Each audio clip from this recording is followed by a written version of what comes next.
On the morning of February 7th, 2017, two electricians were working near the base of Oroville Dam's main spillway when they heard what sounded like an explosion. They looked up. A plume of water was rising above the spillway walls, and then chunks of concrete, large ones, the kind that don't move, began moving down the hillside toward the Feather River below. The main spillway at Oroville Dam is a concrete chute, 3,100 feet long, built into the face of the dam's left abutment, dropping steeply from the reservoir's edge to the river channel far below. At full capacity, it can carry 250,000 cubic feet of water per second, roughly the volume of 1,800 standard bathtubs, moving past a fixed point every single second. It is not a delicate structure. It was built to absorb force. Its job, in the language of dam engineering, is to be the release, the controlled path that keeps the reservoir from becoming something that cannot be controlled. What the electricians were watching was the release failing. Engineers from the California Department of Water Resources closed the spillway within hours and began walking the chute. What they found was a crater, 45 feet deep, 180 feet wide, still growing as water continued to move through and around the damaged concrete. The foundation beneath the spillway, the rock and soil the concrete had been poured onto and was supposed to stay bonded to, had eroded. The slabs had failed from below. They shut the gates.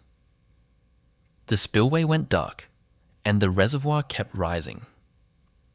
To understand what that means, you need to understand what was sitting behind the dam at that moment, and what kind of dam was holding it.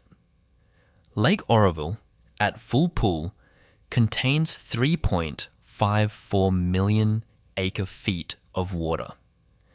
That number is almost impossible to hold in your mind directly, so here is a translation. It is enough water to cover the entire state of Rhode Island in a layer more than 2 feet deep.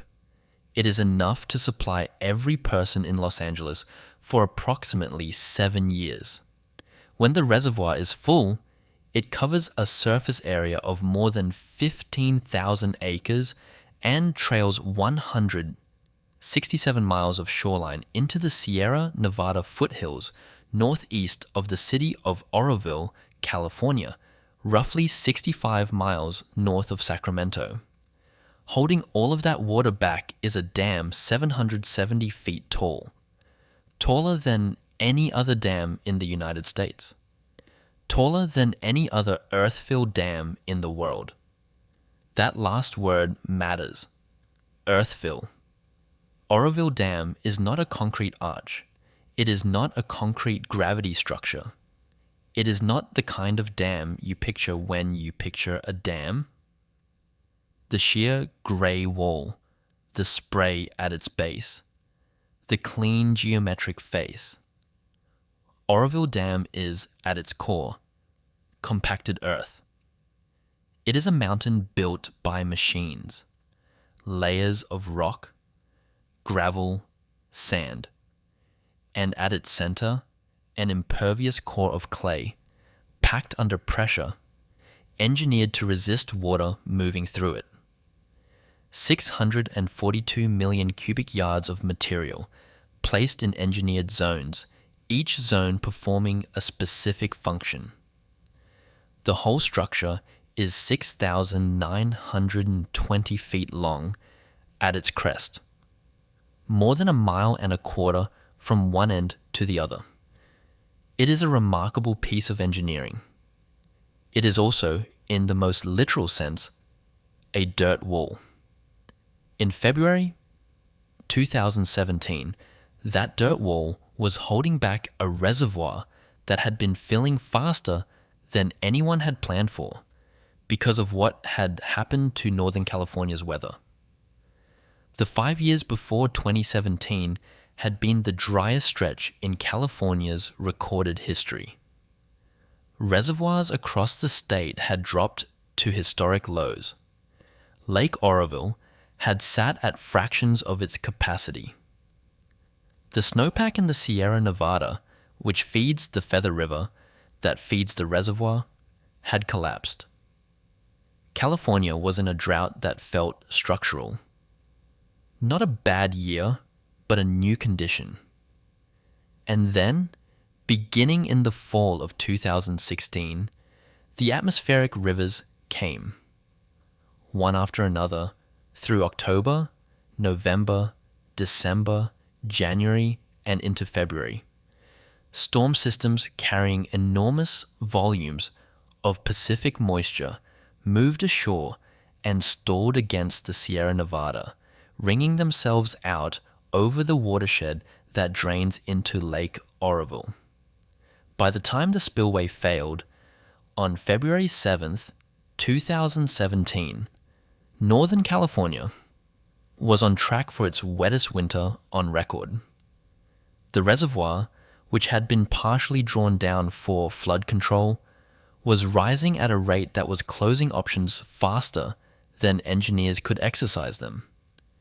The spillway, the pressure valve, the controlled release was out of service, and the crater at its base was still growing. This is where the word unsatisfactory enters the story. It is a technical term, a formal rating in a dam safety classification system, and what it means precisely will matter later in this script. For now, it is enough to know that it sits at the bottom of the scale, and that after February 2017, inspectors applied it to Oroville Dam, the tallest dam in the United States, the anchor of the largest state water project in the country, a structure that had passed inspection after inspection across 5 decades. For 2 consecutive years.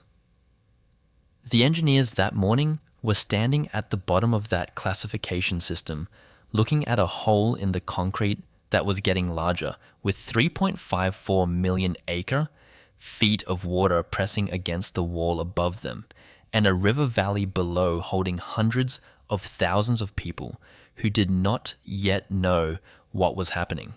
Water does not stop. That is the first thing to understand about dam engineering. Water finds pressure gradients and follows them. It moves through soil, around rock, under concrete. Given enough time and enough pressure, it finds the path of least resistance through almost any material. The entire project of dam safety is, at its most fundamental level, the project of staying ahead of water's patience. A concrete gravity dam does this with mass and chemistry. The dam's weight holds it in place. The concrete resists both the water pressing against its face and the water trying to seep through the structure itself. Concrete is not perfectly impermeable, but it is close enough. And its density means that even if water finds small pathways through, the structure remains coherent. You are, essentially, setting an enormous chemical solid between the water and the valley below. An earth-filled dam does it differently. It works not by being impenetrable, but by being carefully permeable. Permeable in the right places, in the right amounts, in a controlled direction, so that water moving through the structure never builds up enough pressure to move the structure itself. This is a more complex and, in some ways, more elegant solution. It is also one that requires everything to be in exactly the right place for exactly the right reasons. Because when earth-filled dams fail, they tend to fail completely and quickly. The technical term for the failure mode is internal erosion. Water seeping through the dam finds a pathway, a void, a crack, a layer of material that is slightly more permeable than its neighbors, and begins moving particles of soil along with it. The pathway widens. More water follows. More particles move. The process accelerates. Engineers call it piping, a pipe of flowing water and soil carving itself through the interior of the dam. By the time piping is visible from the outside, by the time you can see the water emerging from the downstream face of the dam carrying material with it, the failure is often already underway in a way that cannot be stopped. This is why the design of earth-filled dams is, at its core, the design of zones. Oroville Dam is a zoned embankment. At its center is an impervious core of compacted clay, a column of material chosen specifically because clay particles pack tightly and resist water movement. The clay core runs from the bedrock foundation up through the full height of the dam. Think of it as the dam's seal. On either side of the clay core are zones of increasingly coarser material, sandy soils, gravels, rockfill, chosen and placed in a specific sequence so that each zone acts as a filter for the one inside it. If water finds its way into the clay and begins moving particles, the adjacent filter zone is designed to catch those particles before they can be carried further. The rockfill on the outer faces gives the dam its structural mass.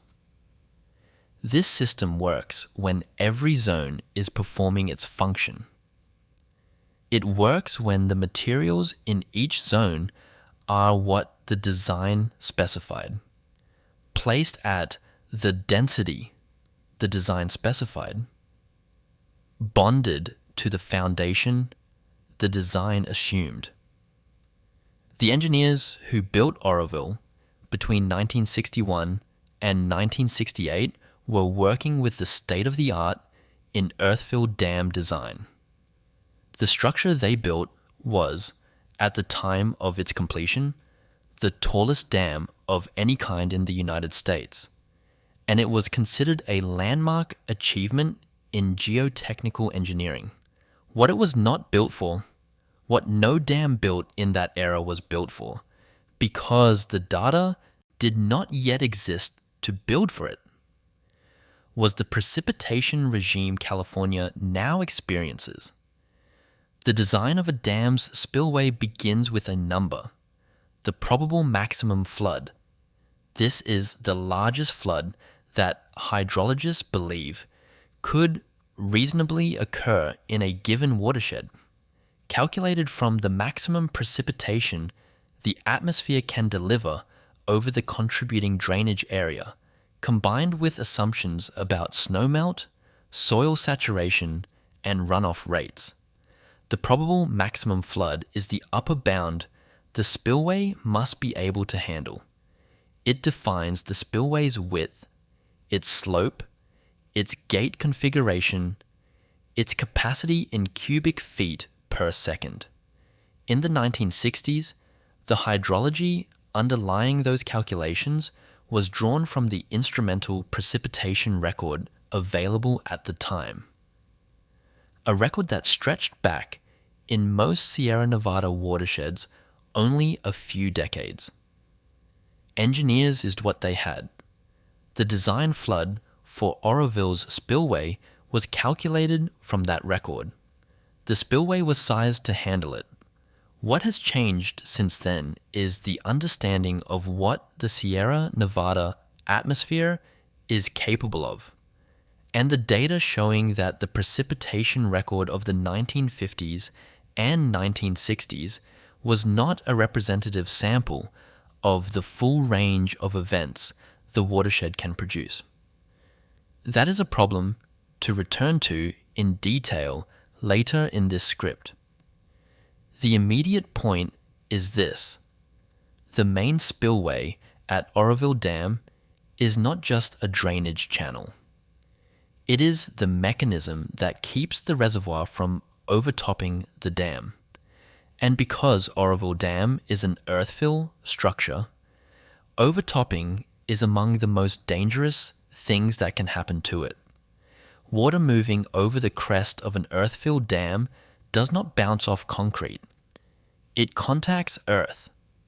It begins eroding. The downstream face of the dam, the face holding everything up, starts to move. This is why the spillway's condition is not separable from the dam's safety. A damaged spillway is not a spillway problem. It is a dam problem.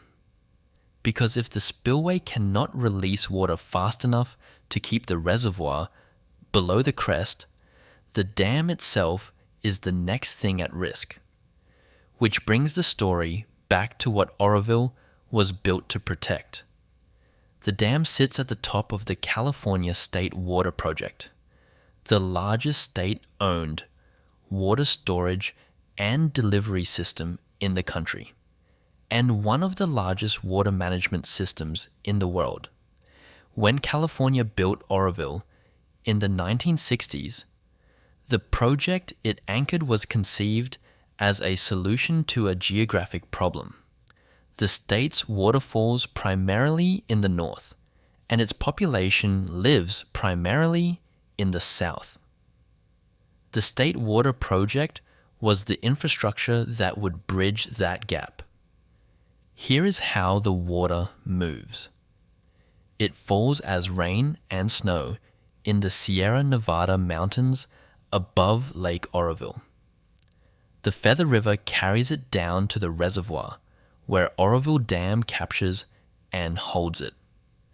When Southern California needs water, DWR releases it through the power plant and into the Feather River below the dam, where it flows south through the Sacramento Valley, joins the Sacramento River, and reaches the Sacramento-San Joaquin Delta. At the delta, the California Aqueduct picks it up and begins carrying it south through the San Joaquin Valley. Then comes the Tehachapi Mountains. The Tehachapis are a transverse range. They run east-west, cutting across the path of the aqueduct like a wall. To get water from the San Joaquin Valley into Southern California, engineers built the A.D. Edmonston pumping plant, which lifts water nearly 2,000 feet over the mountain range. It is among the most powerful pumping stations in the world. Moving that much water that high requires an enormous amount of electricity. Roughly 1/3 of that electricity comes from Oroville Dam. The Edward Hyatt power plant, buried inside the dam's abutment, operates at 714 megawatts of capacity. It generates power when water is released through it. The same releases that manage the reservoir level. When the dam is running normally, Hyatt's power goes partly to the grid and partly to running the pumps that move Southern California's water supply over the mountains. When the dam is not running normally, when the reservoir is too low, or when the power plant is taken offline, the system feels it. In September 2021, at the depth of a 2-year drought, Lake Oroville fell to 22% of capacity, and the Hyatt power plant went offline. For the first time since 1967, the dam was not generating power. The State Water Project had to source replacement electricity on the open market to keep the aqueduct moving. That was a drought. What the script is examining is the other extreme: the reservoir too full, the spillway overwhelmed, the pressure valve broken, and what happens to a system this large when the structure at its top begins to show its age. The 27 million people whose water moves through this dam did not know, on the morning of February 7th, 2017, that the main spillway had failed. The engineers did. And they were looking at a crater that was getting larger, with the reservoir still rising, and a secondary overflow structure that had never been used in the dam's history and was, as they were about to discover, not ready for what was coming. The engineers had 4 days. From February 7th, when the main spillway was closed, to February 11th, when the reservoir reached a threshold it had never reached before, DWR was releasing water through the Edward Hyatt power plant and through a damaged main spillway operated at reduced capacity, trying to hold the lake level below 900 feet. The elevation of the emergency spillway's concrete weir. The weir is the lip. Below 900 feet, nothing goes over it. Above 900 feet, the reservoir has nowhere to go but over. The storms kept coming.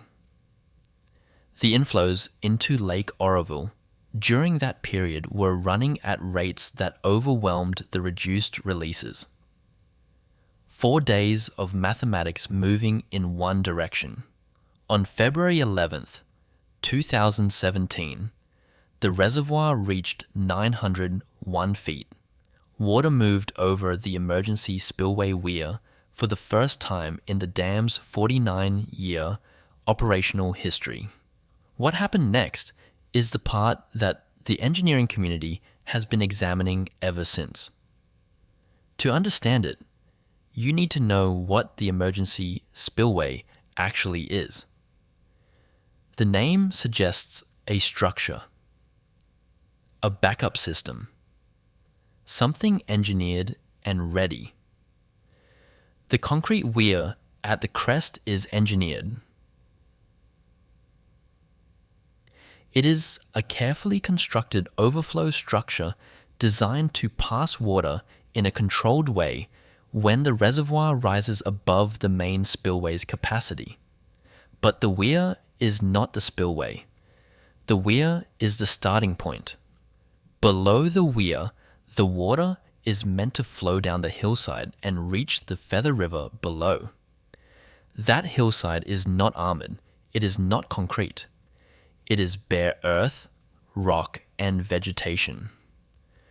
The natural slope of the Sierra Nevada foothills that the dam was built into. The design assumption was that the emergency spillway would be used rarely for short periods and that the natural hillside could handle the flows that would occur in those conditions. In 2005, 3 environmental groups, Friends of the River, the Sierra Club, and the South Yuba Citizens League, filed a motion with the Federal Energy Regulatory Commission urging that the emergency spillway hillside be armored with concrete. Their concern was precisely the failure mode that engineers would observe 12 years later. That water flowing uncontrolled over an unlined slope would erode the hillside, and that erosion could work its way back up toward the weir and undermine it. FERC reviewed the filing. The California Division of Safety of Dams reviewed it. DWR reviewed it. The conclusion reached was that the probability of the emergency spillway being used under conditions severe enough to cause the armoring issue was low enough that armoring was not required. The emergency spillway was given a satisfactory rating. The filing was denied. This is not a story about villains. The engineers and regulators who reviewed that 2005 filing were working with the best available probabilistic tools of their moment. They were not dismissing the concern, they were quantifying it and concluding that it fell below the threshold that required action. That kind of probabilistic reasoning is how dam safety decisions get made, because the alternative, armoring every hypothetical failure surface at every dam against every conceivable scenario, is not financially or practically possible. What February 11th showed is that the probability assigned to that scenario was wrong. When water began flowing over the weir and onto the unlined hillside, engineers observing from the spillway area and from aerial surveillance began tracking what the water was doing to the slope. What they saw was erosion. Not gradual erosion, rapid erosion, cutting into the hillside and moving upward toward the weir. The technical term is headward erosion, and the way to understand it physically is this. Water moving down a slope doesn't just carry material away from where it lands, it carves a channel. The head of that channel, the upstream end, cuts backward through the slope. It moves toward higher ground, toward the source of the flow, toward the structure at the top. The weir at the crest of the emergency spillway sits on a foundation. If headward erosion reaches that foundation and undermines it, the weir fails. A concrete structure designed to control overflow becomes rubble, and the water behind it, 3.54 million acre-feet pressing against the upstream face of an earth-filled dam, has a new, uncontrolled path to the Feather River below.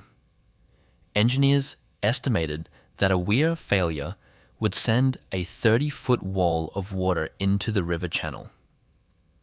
The Feather River below Oroville Dam is not a canyon. It is a valley. It has banks and levees and cities on its floor. A 30-foot wall of water entering that valley would not stay in the channel. By February 12th, the erosion on the emergency spillway hillside was moving faster than the models had suggested it would. The head of the erosion channel was advancing toward the weir. The calculation being made in real time by DWR engineers and their consultants was brutal in its simplicity. The lake level needed to drop, and it needed to drop faster than the inflows were raising it, and the only mechanism available to make that happen was the main spillway, the one with the 45-foot crater in its floor. The main spillway had been operating at reduced capacity since February 7th, threading water around the damaged section. Full discharge through a damaged chute carries obvious risk. More water moving through a compromised structure means more erosive force against the compromised material, which means the damage gets worse. But the alternative, allowing the reservoir to keep rising while the emergency spillway hillside eroded toward the weir, was the scenario with the 30-foot wall of water at its end. On the afternoon of February 12th, DWR made the decision. The main spillway discharge was increased from approximately 55,000 cubic feet per second to 100,000 cubic feet per second. Nearly doubled. Through a spillway with a crater in it. The damage to the main spillway got significantly worse. Engineers watching from downstream reported that the chute was actively disintegrating under the increased flow. Concrete slabs breaking apart, the crater expanding. Material from the spillway floor carrying into the Feather River below in quantities that caused visible plumes in the river for miles downstream. But the lake level began to drop. On the evening of February 12th, the flow over the emergency spillway weir began to diminish. The headward erosion, which had been advancing toward the weir's foundation, slowed as the hydraulic pressure driving it decreased. It was not resolved. The weir was still there. The hillside was badly damaged. The erosion channel carved deep into the slope. The foundation of the weir closer to exposure than any engineer had wanted to contemplate. And the storms were not finished. More inflows was coming. DWR was managing a reservoir with a broken main spillway and a damaged emergency spillway in a watershed that was still receiving precipitation. The engineers kept the main spillway running at high discharge through the night of February 12th and into the morning of February 13th. The lake continued to drop. The flow over the weir continued to diminish. And then, on the morning of February 13th, the Butte County Sheriff's Office looked at what the engineers were telling them, the state of the main spillway, the state of the emergency spillway hillside, the inflow forecasts for the coming days, the proximity of the erosion to the weir's foundation, and made a different kind of decision. That decision belongs to the next section.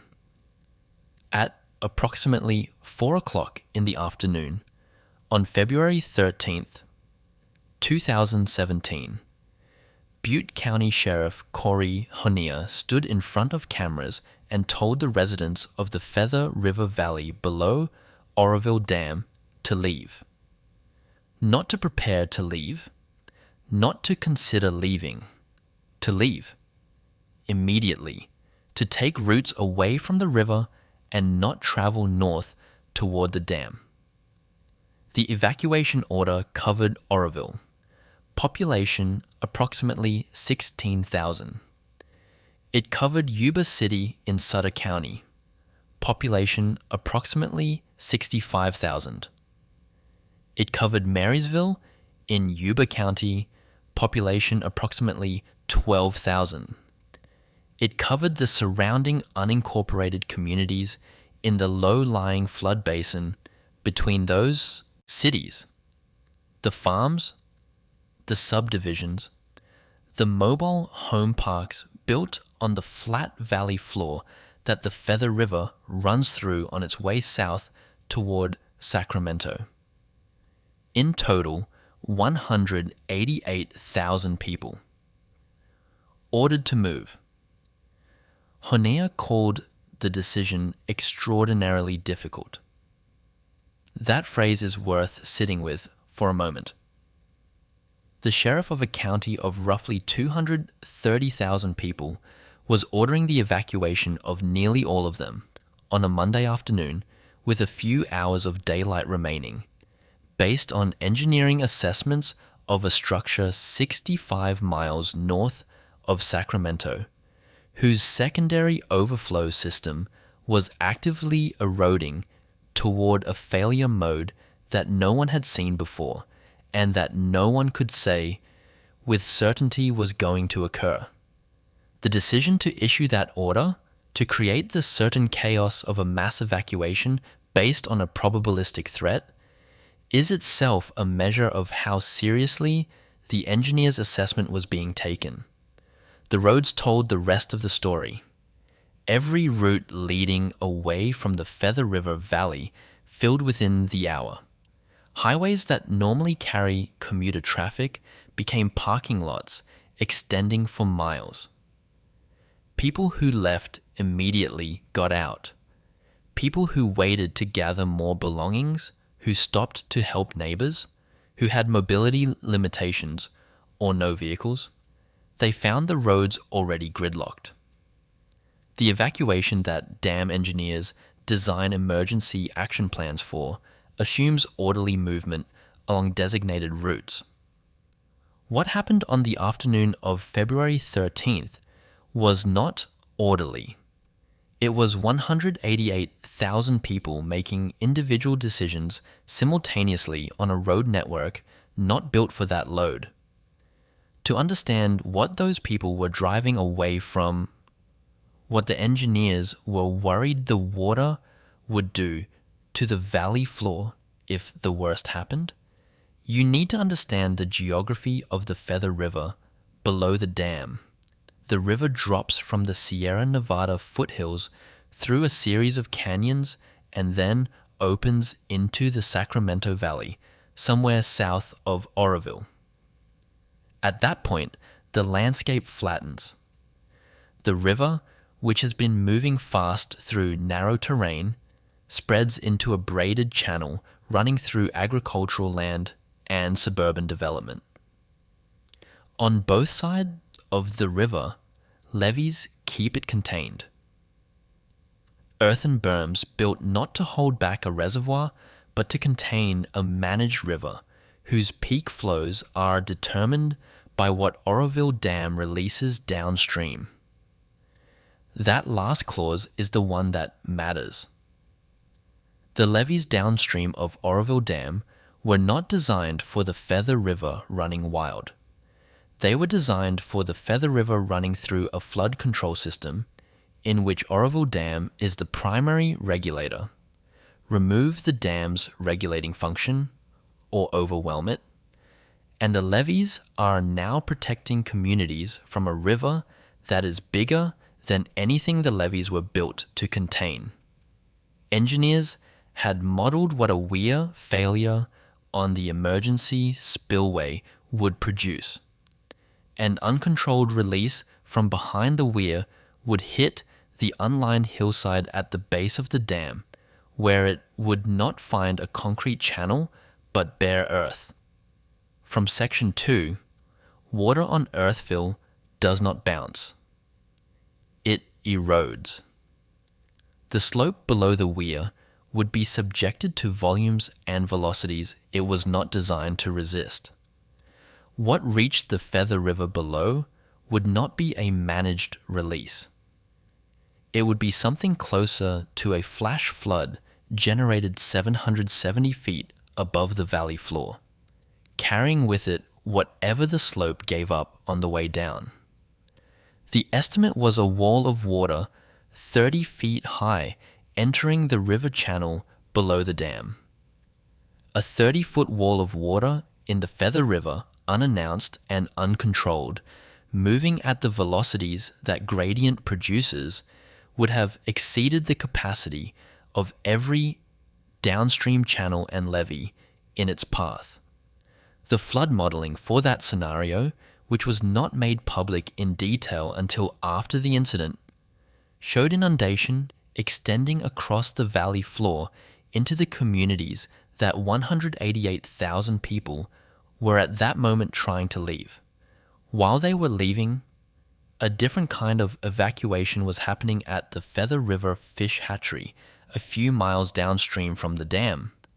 The hatchery is a California Department of Fish and Wildlife facility that raises Chinook salmon for release into the river system. At the time of the incident, it held approximately 5 million juvenile salmon, fish that had been hatched that winter and were being raised to a size at which they could survive in the river. 5 million fish representing approximately 30% of California's annual state-run salmon production. An uncontrolled release from the dam would send a silt plume down the Feather River of a magnitude and duration that would bury the hatchery's rearing ponds. Workers at the facility spent the days of the crisis relocating fish, moving 5 million juvenile salmon by hand and by tanker truck to other facilities and river sites, a logistical operation of a scale never previously attempted in a flood emergency. The fish that could not be moved in time were released early into the river, which carried its own survival risks but was considered preferable to burial.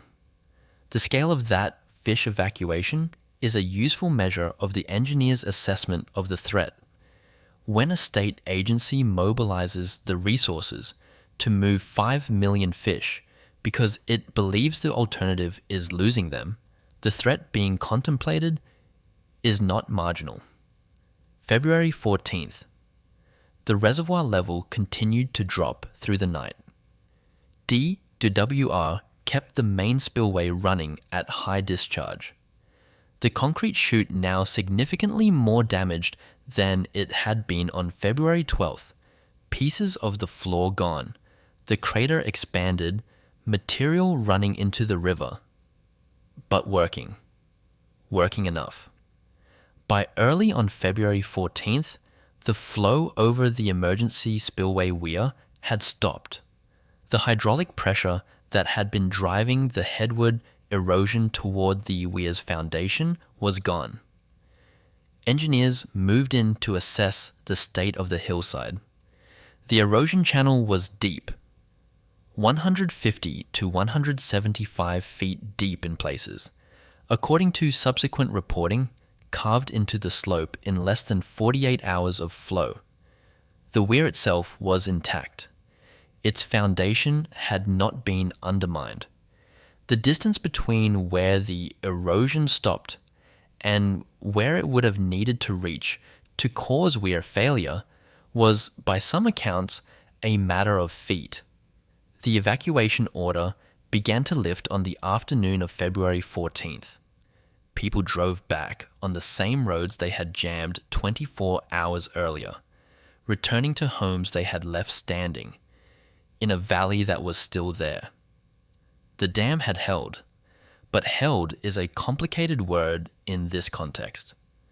What held was the weir, a structure that engineering judgment in 2005 had assessed as carrying acceptable risk without concrete armoring, and that engineering practice in 2017 came within a narrow margin of testing to destruction. What held was the main spillway, a damaged concrete chute that engineers ran at nearly double its reduced capacity setting through the most critical hours, accepting certain additional structural damage to prevent a probabilistic catastrophic failure. The independent forensic team that investigated the incident over the following year reached a conclusion that was precise in its language. The crisis, they found, was the result of a long-term systemic failure, not of any single decision or any single piece of concrete or any single inspector, but of the practices and assumptions embedded in how the dam had been overseen across decades. That phrase, systemic, is doing more work than it first appears to do. What it means and what it implies about every other dam operating under similar assumptions in watersheds across the United States is where this script goes next. Systemic failure is a specific claim. It is not an accusation of negligence. It is not a finding that someone cut corners, skipped inspections, ignored obvious warning signs, or chose convenience over safety. The independent forensic team that investigated the Oroville spillway incident chose that word carefully because what they found when they worked backward through the inspection record was something more difficult to fix than a negligent inspector or a deferred maintenance item. What they found was a gap in the system of knowing. To understand what that means, start with how dam safety ratings work. In the United States, dams regulated by state and federal agencies are assessed on a condition scale. The California Division of Safety of Dams uses a 5-tier system.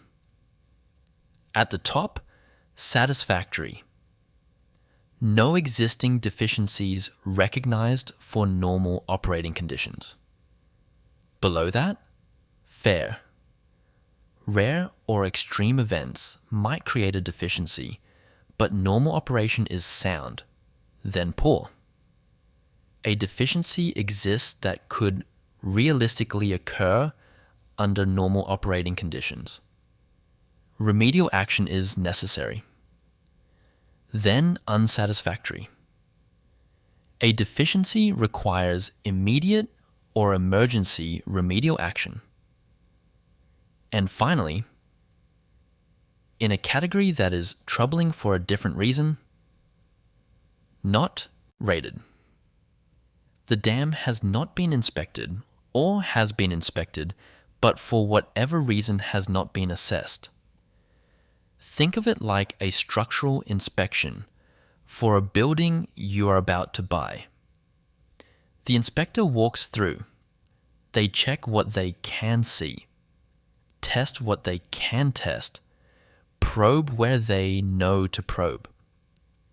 They assign a rating based on what the inspection revealed. The rating is only as good as what the inspection was designed to find and what the inspector knew to look for.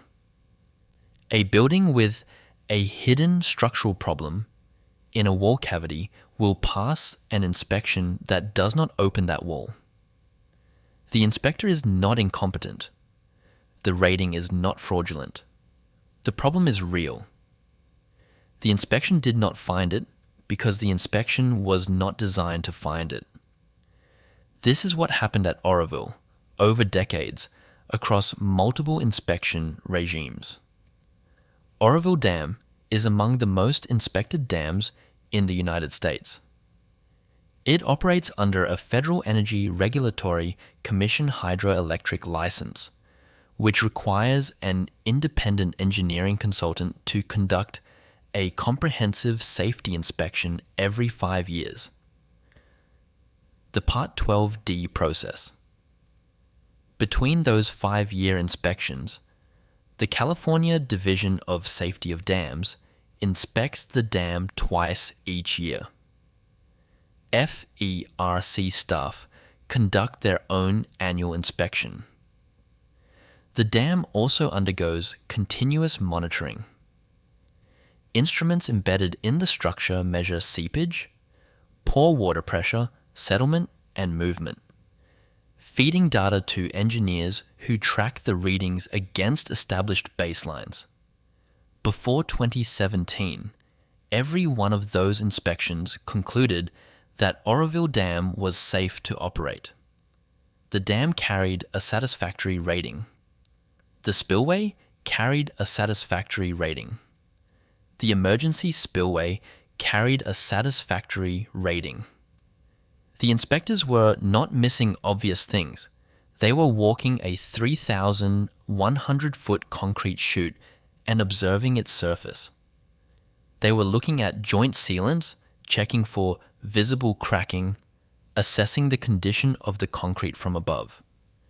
What they were not doing, what the inspection protocol did not require them to do, was investigate what was happening underneath the concrete, in the soil and rock beneath the slabs, in the spaces between the bottom of the concrete and the material it was supposed to be bonded to.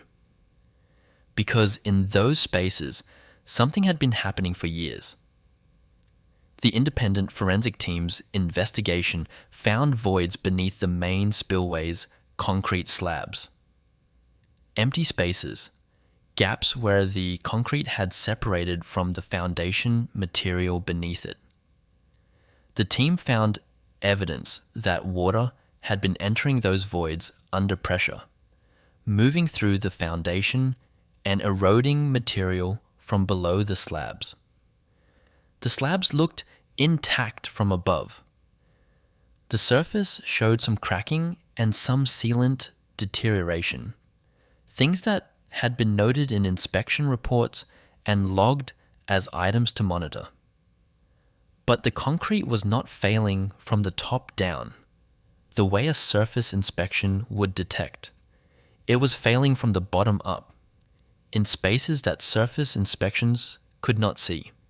When the main spillway was operated at high discharge in the days before February 7th, as DWR managed a rapidly filling reservoir.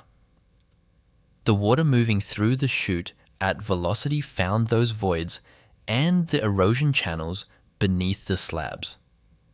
The pressure increased. The undermined slabs, lacking support from below, fractured and displaced. The explosion the electricians heard on the morning of February 7th was not a sudden catastrophic event. It was the visible end of a process that had been underway for an unknown period of time. Underground, invisible to every inspection the spillway had received. This is the epistemological problem. Not that the inspections were skipped. Not that the inspectors were incompetent. But that the inspection methodology was designed to detect the failure modes engineers expected to find. Surface deterioration, visible cracking, sealant failure, joint opening. And the actual failure mode was one the methodology was not designed to detect.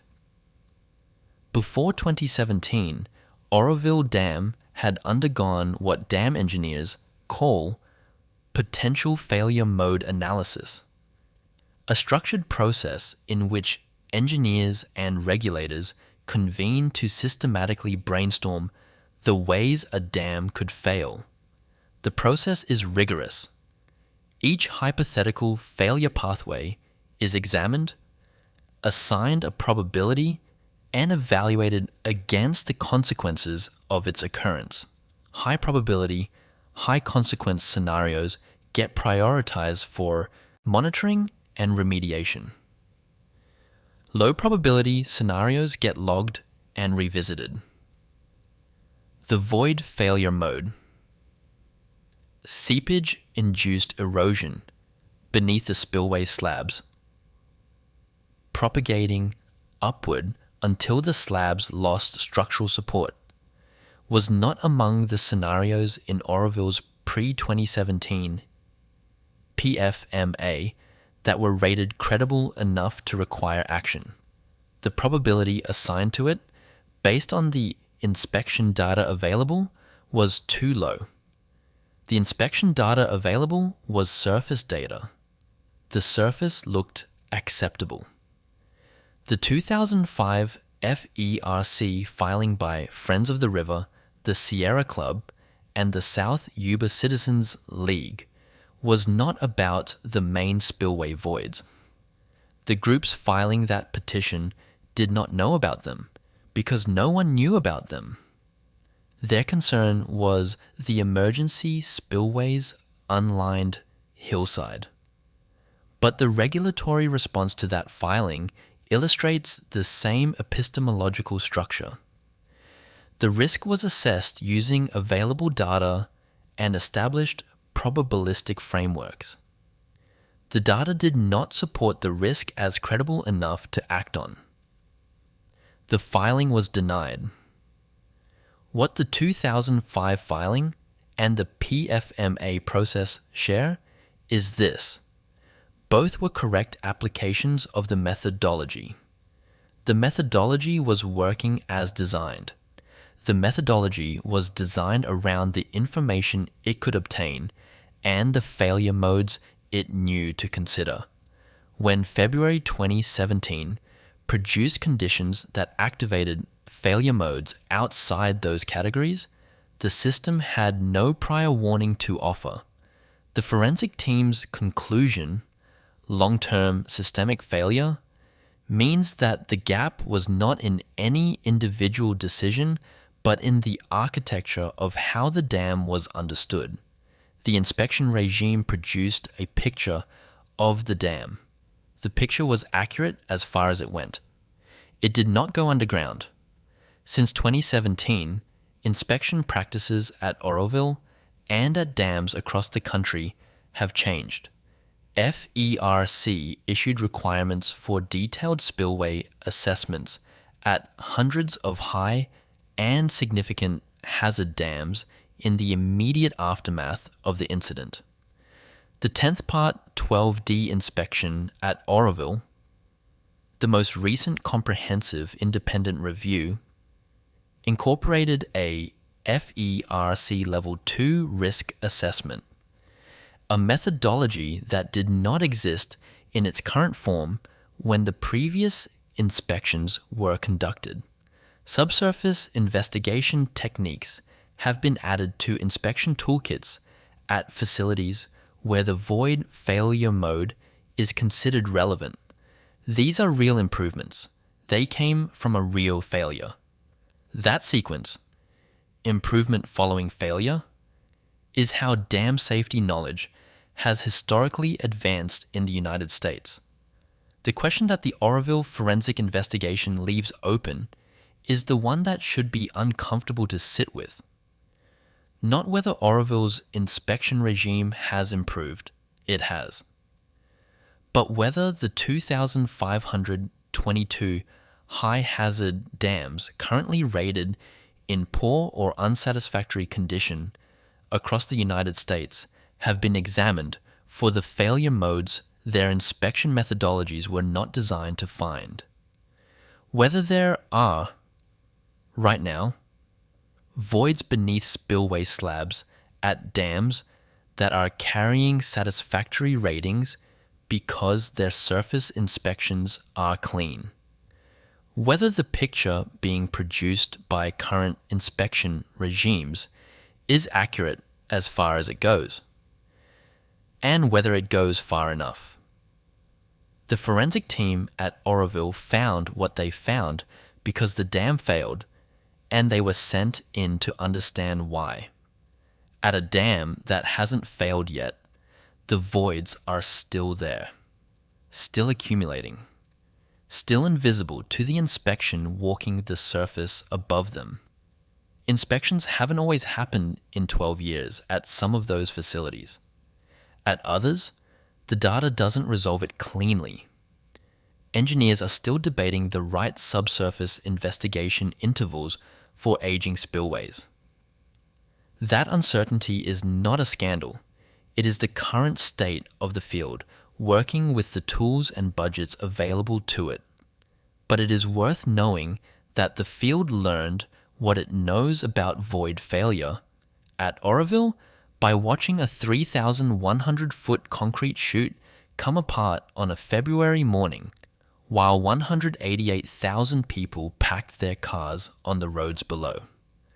When the water finally dropped below the emergency spillway weir in February 2017, and engineers were able to walk the full length of the main spillway for the first time since the incident began, what they found was not a damaged structure. It was a destroyed one. The original main spillway had been built in sections between 1965 and 1968. Its floor was reinforced concrete, poured onto the rock and soil of the dam's left abutment, held in place by its own weight and by the bond between concrete and foundation. In the engineering language of the era, this was standard practice. Concrete on prepared rock, joints sealed, drains installed to relieve pressure. The design assumptions were sound for what engineers understood about spillway hydraulics in the 1960s. What the 2017 inspection found beneath and around the crater was that the bond between concrete and foundation had failed across a far larger area than the visible damage suggested. The crater, 45 feet deep, 180 feet wide at its most visible extent, was the surface expression of a problem that extended significantly further along the chute. Slabs that appeared intact from above were undermined but below. The drainage system that was supposed to relieve pressure beneath the concrete had not prevented the voids from forming. The foundation material in multiple locations had been eroded away. The decision made by DWR and its engineering consultants was not to repair the old spillway. It was to build a new one on a different engineering premise. The rebuilt main spillway, completed in its primary structural elements by November 2018 and substantially finished by 2019, is anchored into bedrock. Not placed on prepared rock surface. Anchored into it. Steel reinforcing extends down through the concrete slabs and into the bedrock beneath, tying the spillway floor to the mountain in a way the original design did not attempt. The drainage system was redesigned and expanded. The concrete mix was specified to a higher strength standard. The chute walls were rebuilt taller to contain flows that the original walls had not been designed to handle at the discharge rates the 2017 crisis required. At peak construction, more than 700 workers were on site around the clock, 7 days a week. The material volumes involved, concrete, steel, excavated rock, were measured in the hundreds of thousands of cubic yards. The project required the temporary closure of sections of the Feather River for construction access.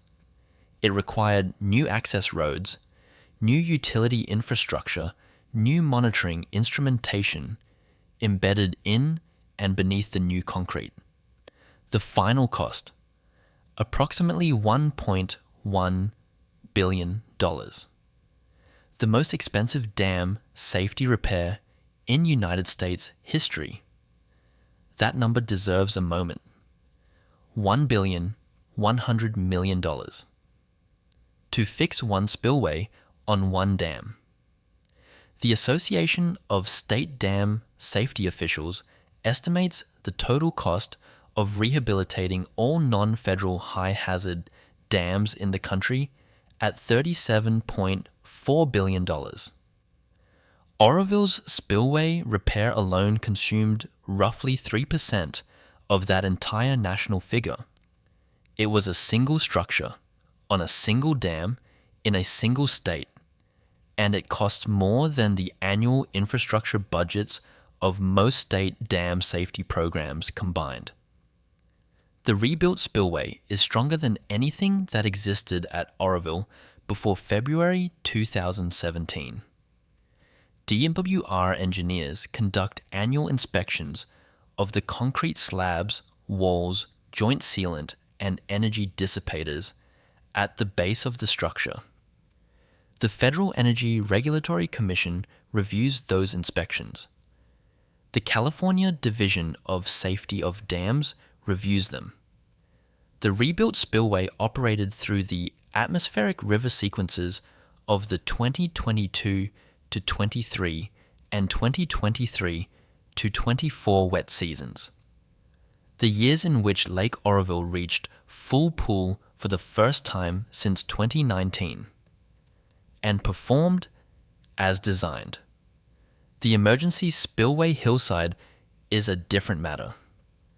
The 2005 filing by Friends of the River, the Sierra Club, and the South Yuba Citizens League had asked specifically for concrete armoring of the unlined hillside below the emergency spillway weir. After 2017, that hillside was regraded. Drainage was improved.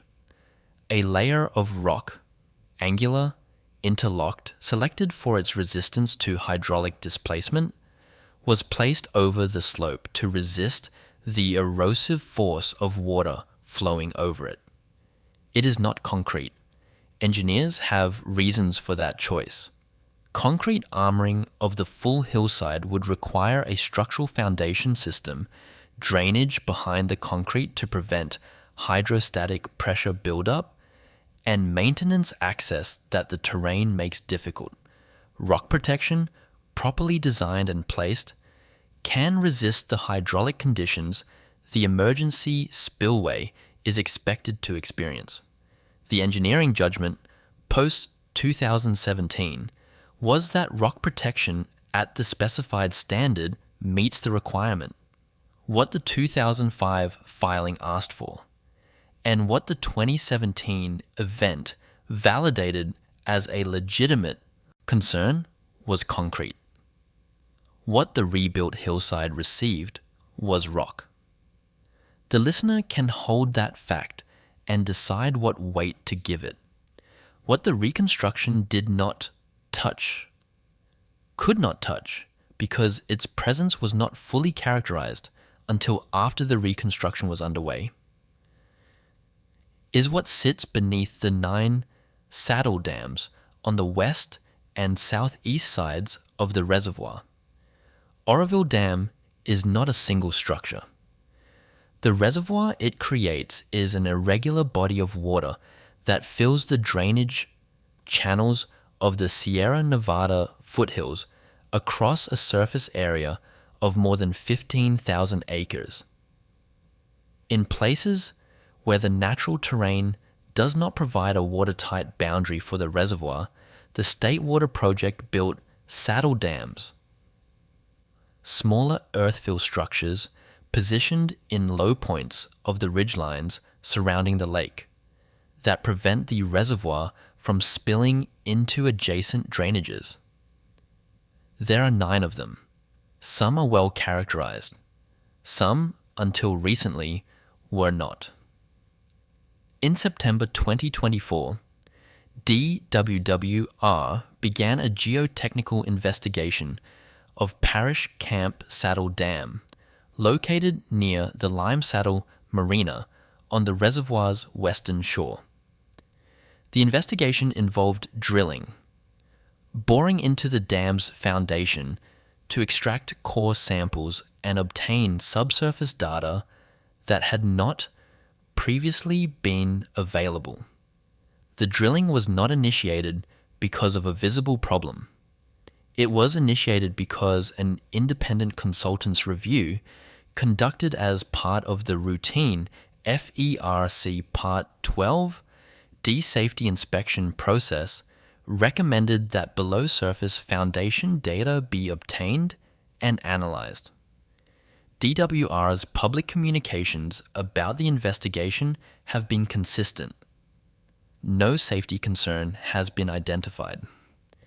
The investigation is a standard geotechnical study responsive to a standard consultant's recommendation, conducted as part of a standard inspection cycle. That framing is accurate. It is also, if you have been following this script carefully, recognizable. Before 2017, Oroville's main spillway carried a satisfactory rating produced by inspections that examined its surface. The foundation beneath the surface had not been drilled. The voids were not visible from above. The investigation that would have found them, subsurface investigation, core sampling, below-grade data collection, was not part of the inspection protocol because the failure mode it would have detected was not considered credible enough to require it. In September 2024, engineers drilled into the foundation of a saddle dam adjacent to the same reservoir, because the lesson of 2017 is that surface inspections are not sufficient to characterize what is happening beneath earthfill structures. That investigation is ongoing.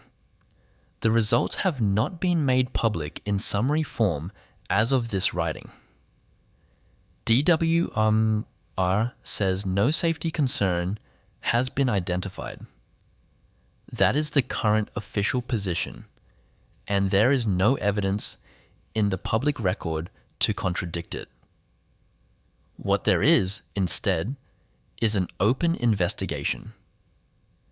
Below surface data being collected and analyzed on a foundation that was not fully characterized before. Engineers looking underneath, at the place they now know to look, because the last time they only looked at the surface, they missed something. The dam is operating within normal parameters in early 2026. The reservoir is at approximately 79% of capacity, well above the historical average for this time of year. The rebuilt spillway is running controlled releases into the Feather River. The monitoring instrumentation is producing data. The inspections are more rigorous than they were in 2016. Normal parameters. It is worth noting what defines them. Not what they feel like from the outside. Looking at a lake that is full and a spillway that is intact, but what they mean in the context of a watershed that is delivering its water differently than it did when the dam was designed. That is where this script goes next. Not to the structure itself, but to the sky above it, and what the sky is doing that the dam's original engineers did not account for. When the water finally dropped below the emergency spillway weir in February 2017, and engineers were able to walk the full length of the main spillway for the first time since the incident began, what they found was not a damaged structure. It was a destroyed one. The original main spillway had been built in sections between 1965 and 1968. Its floor was reinforced concrete, poured onto the rock and soil of the dam's left abutment, held in place by its own weight and by the bond between concrete and foundation. In the engineering language of the era, this was standard practice. Concrete on prepared rock, joints sealed, drains installed to relieve pressure. The design assumptions were sound for what engineers understood about spillway hydraulics in the 1960s. What the 2017 inspection found beneath and around the crater was that the bond between concrete and foundation had failed across a far larger area than the visible damage suggested.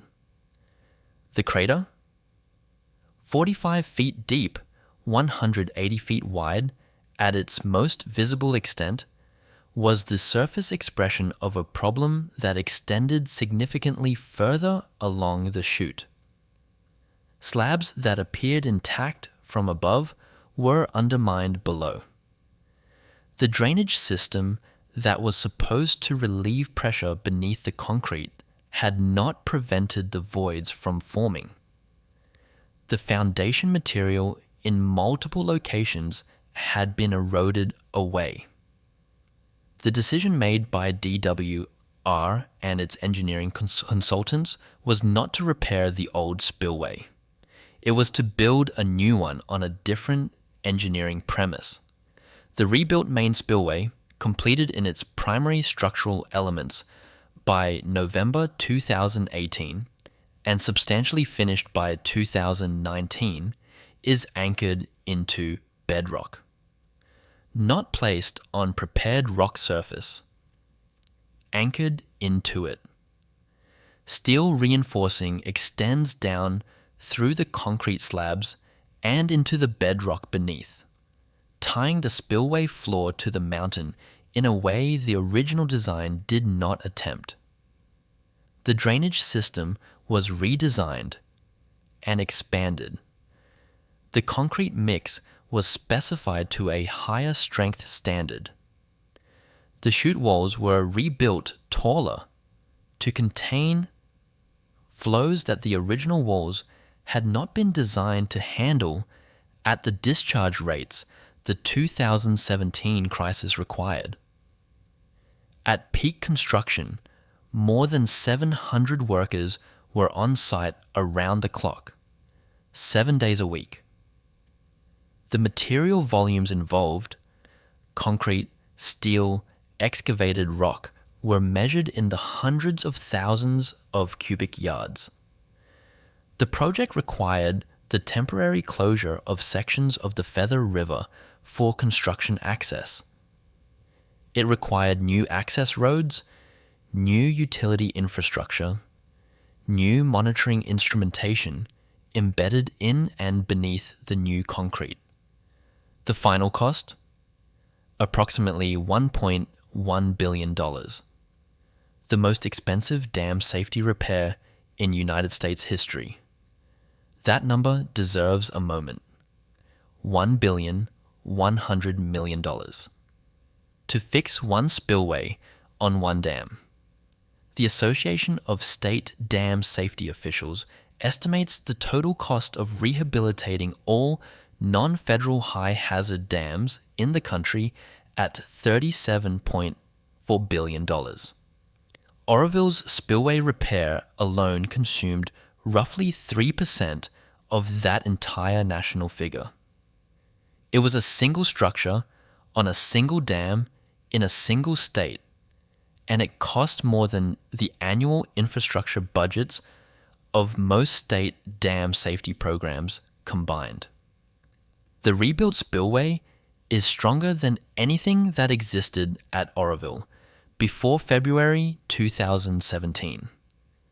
DWR engineers conduct annual inspections of the concrete slabs, walls, joint sealant, and energy dissipators at the base of the structure. The Federal Energy Regulatory Commission reviews those inspections. The California Division of Safety of Dams reviews them.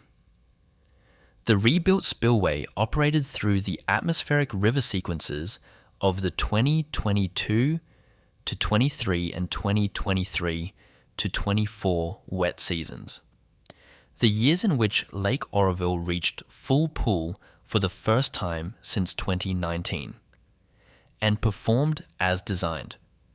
The emergency spillway hillside is a different matter. The 2005 filing by Friends of the River, the Sierra Club, and the South Yuba Citizens League had asked specifically for concrete armoring of the unlined hillside below the emergency spillway weir. After 2017, that hillside was regraded. Drainage was improved. A layer of rock, angular, interlocked, selected for its resistance to hydraulic displacement, was placed over the slope to resist the erosive force of water flowing over it. It is not concrete. Engineers have reasons for that choice.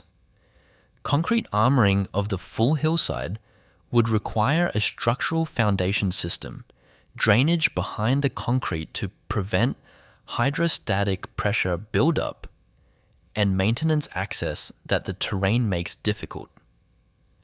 Rock protection, properly designed and placed, can resist the hydraulic conditions the emergency spillway is expected to experience.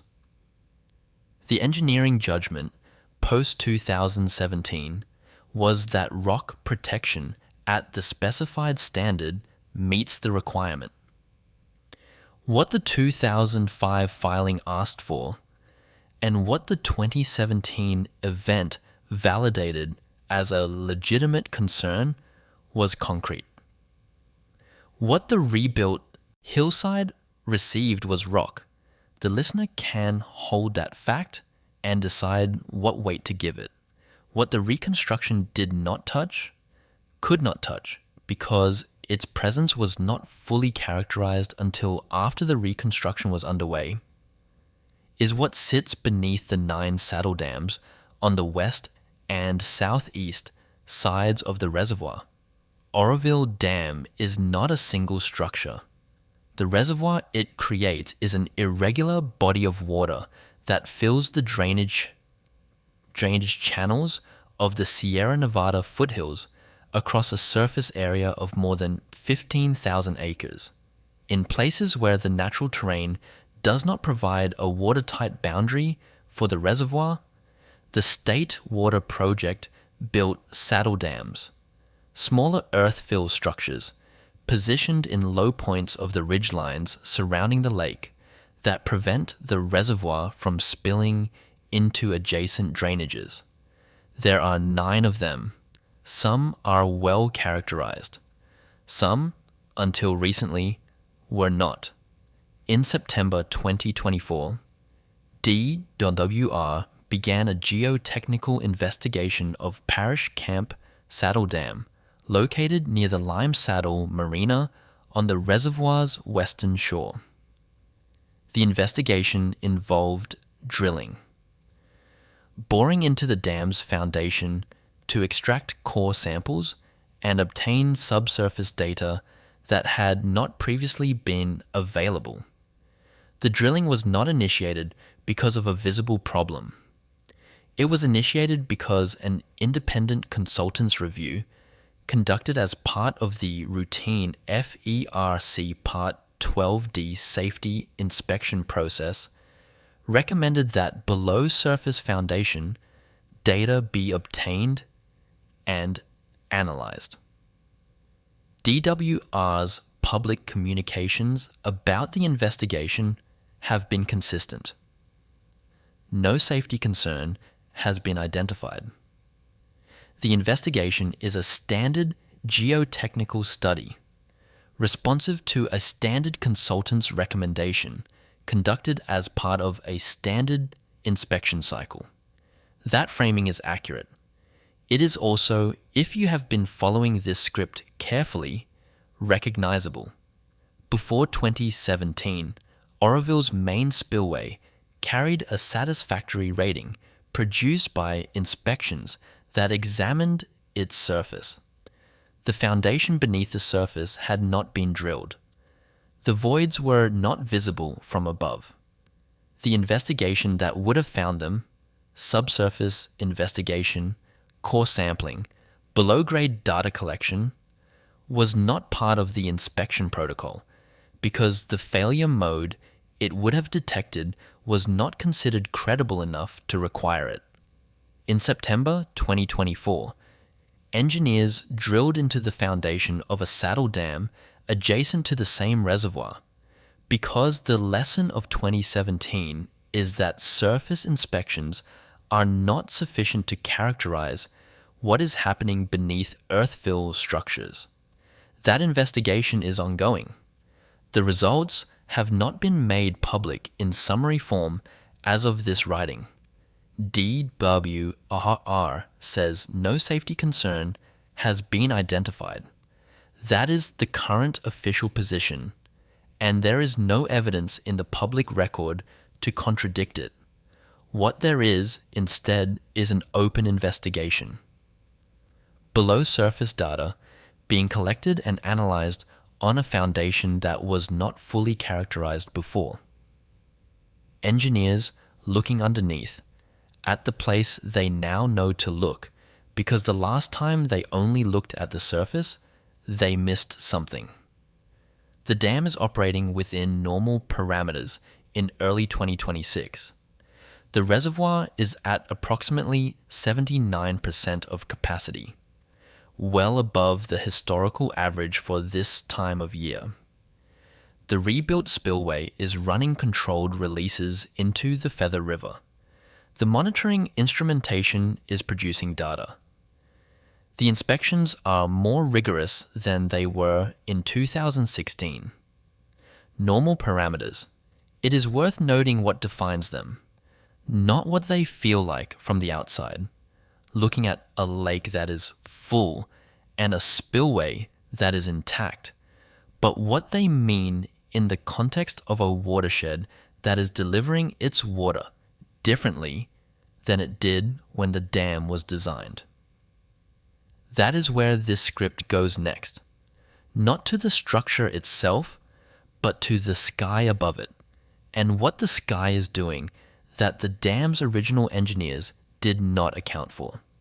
Somewhere over the North Pacific Ocean, on a track that begins near Hawaii and ends against the Sierra Nevada, a corridor of air is moving that contains more water than most people will ever see in one place in their lives. It is not a storm in the way most people picture a storm. A discrete system, a rotating mass, a a thing with edges you can see on a satellite map. An atmospheric river is a current, a river of water vapor suspended in the atmosphere, typically 250 to 375 miles wide and sometimes more than 1,000 miles long, carried east by the jet stream, at altitudes where the moisture is invisible. Not clouds yet, not rain yet, just air that is saturated in a way that ordinary air is not. The most intense atmospheric rivers carry, in that corridor of moving air, as much as 15 times the water vapor flux of the Mississippi River at its mouth.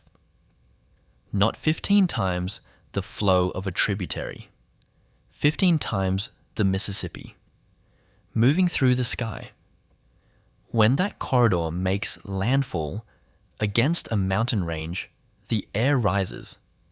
As it rises, it cools. As it cools, the moisture it has been carrying across the Pacific condenses, and it falls.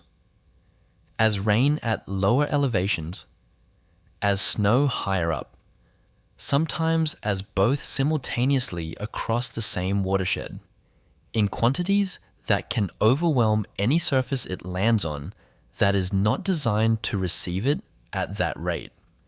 The Sierra Nevada is a 400-mile wall running north to south along the spine of California. It is the first serious topographic obstacle an atmospheric river encounters after crossing the coast ranges. When a strong atmospheric river stalls against the Sierra, when the meteorological conditions that would normally push it eastward fail to do so, and the system just sits there, wringing itself out against the mountains. The rivers that drain the western slope of the Sierra Nevada can rise faster than any engineering infrastructure downstream was designed to manage. The Feather River drains 3,607 square miles of Sierra Nevada watershed above Oroville Dam.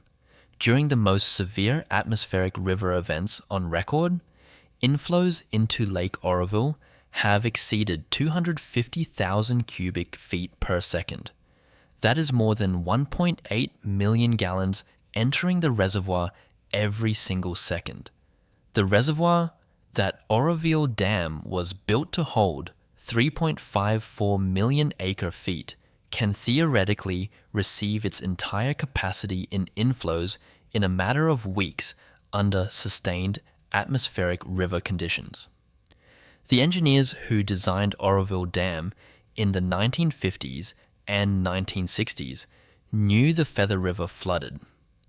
They built their design around a number called the probable maximum flood, the upper bound of what they calculated the watershed could produce, derived from the maximum precipitation the atmosphere could deliver, combined with the worst-case assumptions about snowmelt and soil saturation. That number governed the size of the spillways. It governed the freeboard, the margin between the normal maximum pool elevation and the top of the dam. It governed every dimension of the system designed to keep the reservoir from overtopping the structure. The probable maximum flood was calculated from the instrumental precipitation record available in the 1960s. In most Sierra Nevada watersheds, that record stretched back 50 to 80 years at most. 50 to 80 years of rain gauge data used to characterize the upper bound of what the atmosphere above that watershed could do. What atmospheric river science has documented since then? Through longer observational records, through paleoclimate proxies that extend the precipitation history back centuries, through physics-based modeling of what a warming atmosphere can sustain in terms of water vapor content? Is that the 50 to 80 year record used to calculate mid-century design floods, was not a representative sample of the full range of events the Sierra Nevada can produce. The instrumental record happened to capture a period that was, in the context of the longer record, relatively moderate. The extremes, the events at the tail of the distribution, the ones the probable maximum flood calculation was specifically trying to capture, were underrepresented in the data available to 1960s engineers. This is not a finding unique to Oroville. It applies across the Sierra Nevada, across the Cascades, across every western mountain range where dams were built in the mid-20th century using the precipitation record then available. The design floods were calculated in good faith. The data they were calculated from was the best data available. The data was incomplete in ways that only became apparent as the record grew longer and the atmospheric physics became better understood. What February 2017 added to this scientific context was a data point the models had not fully anticipated. The specific sequencing of 5 years of record drought followed by the most intense atmospheric river sequence in Northern California's modern instrumental record. The reservoir had been managed through the drought at low levels. The watershed soils were depleted, but the snowpack was building rapidly. The inflows were enormous and arriving simultaneously on multiple fronts. The swing that sequence produced at Oroville is worth stating in concrete numbers. In September 2021, the low point of the subsequent drought, Lake Oroville, fell to 22% of its total capacity, 628 feet of elevation. The Edward Hyatt power plant went offline. The reservoir had not been that low since 1977. By the spring of 2023, following back-to-back atmospheric river sequences through the winter of 2022 to 23, the reservoir had reached full pool, 900 feet, 100% of capacity.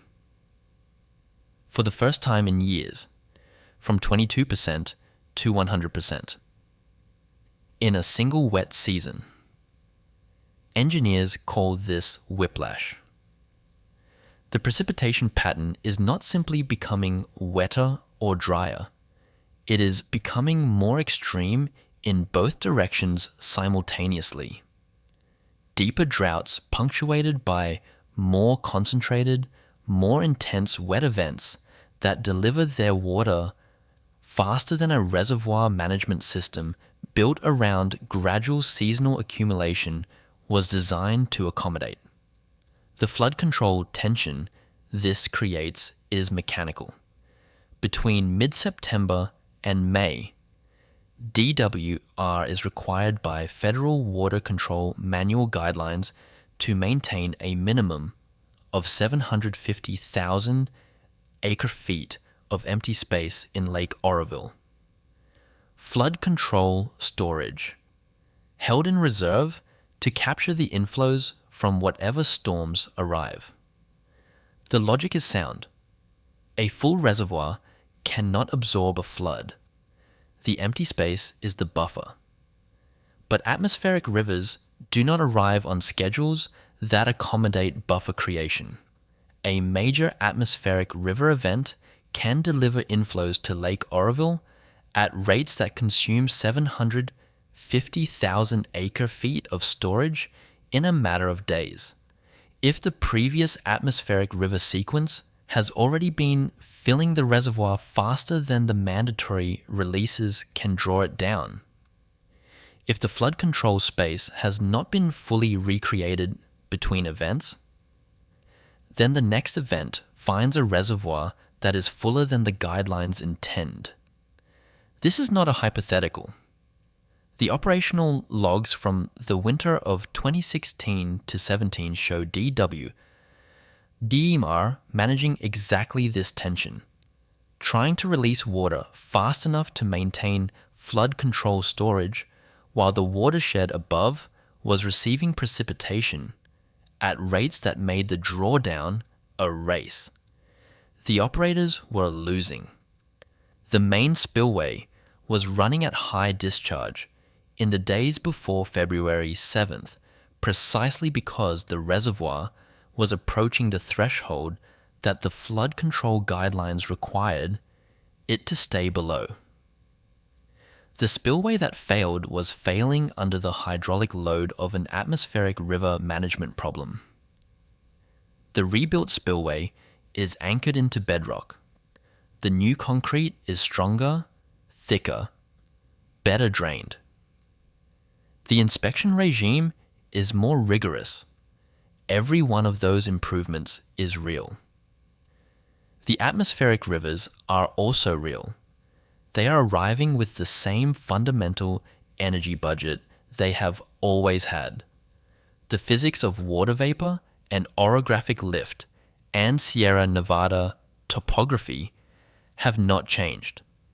What has changed is the frequency distribution of the extremes and the sequencing of wet and dry that determines how full the reservoir is when the next extreme event arrives. The rebuilt spillway manages a more volatile hydrology than the original spillway was designed for. That sentence is not alarming. It is a description of the operating condition. Whether the rebuilt spillway's capacity and the current flood control protocols are adequate for the atmospheric river events. Now in the distribution is a question that engineers are actively working with. They disagree on the margins. The data does not resolve it cleanly. The next major sequence will provide more data. Above the reservoir, the sky is building its next event. It always is. The question, the one that the dam's designers could not have answered in 1968, and that current engineers are still calibrating in 2026, is how big it will be when it arrives and how full the reservoir will be when it does. Below Oroville Dam, the river drops. For the first several miles, it drops fast through a canyon carved by the same water that has been running this course since before anyone thought to measure it, over bedrock and boulders, through terrain that gives the river its velocity and its energy. The canyon walls hold the flow. The river has no choice but to go where the canyon sends it. Then the canyon opens. The Sierra Nevada foothills flatten into the Sacramento Valley, and the Feather River, which has been a fast, narrow, energetic thing in the mountains, becomes a wide, slower river, moving across a landscape that has no natural walls to contain it. The valley floor is flat in the way that ancient lake beds and alluvial plains are flat, genuinely, profoundly, usefully flat, which is why the land on either side of the river has been farmed and settled and built upon for more than a century. The river does not stay in its banks naturally on that flat land. Left to itself, the Feather River would meander across the valley floor, shifting its channel over decades, flooding its adjacent land in wet years, shrinking to a trickle in dry ones. What keeps it in its channel?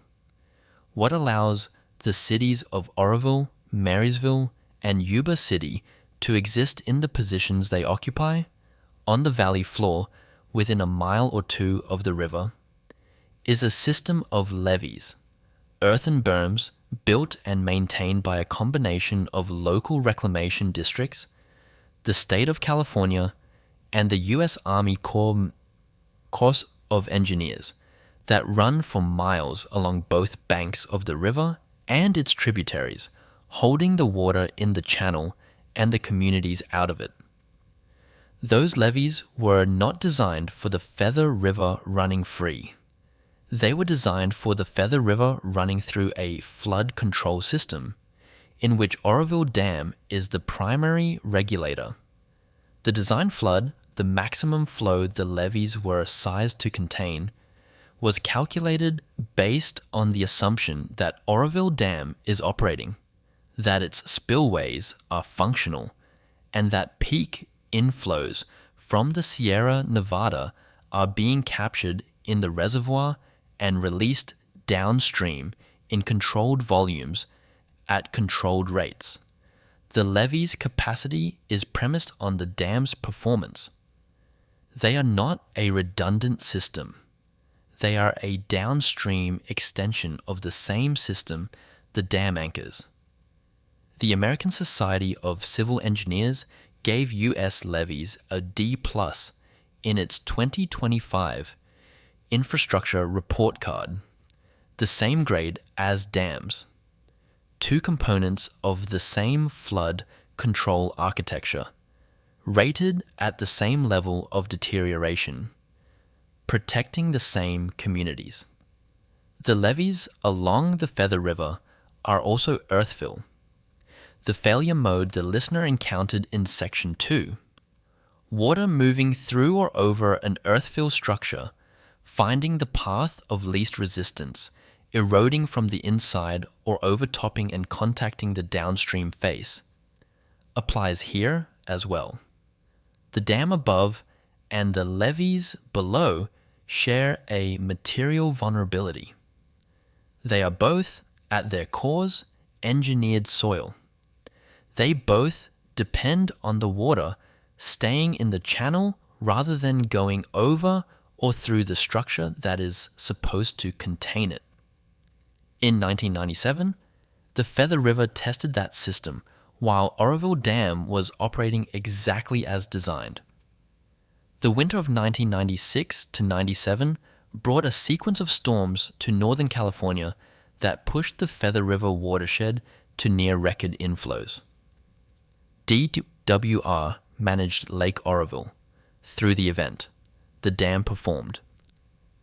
The spillways released water at controlled rates within the dam's operational parameters. What arrived downstream was a managed flood, not an uncontrolled one. The dam did its job. The levees were not equal to the managed flood.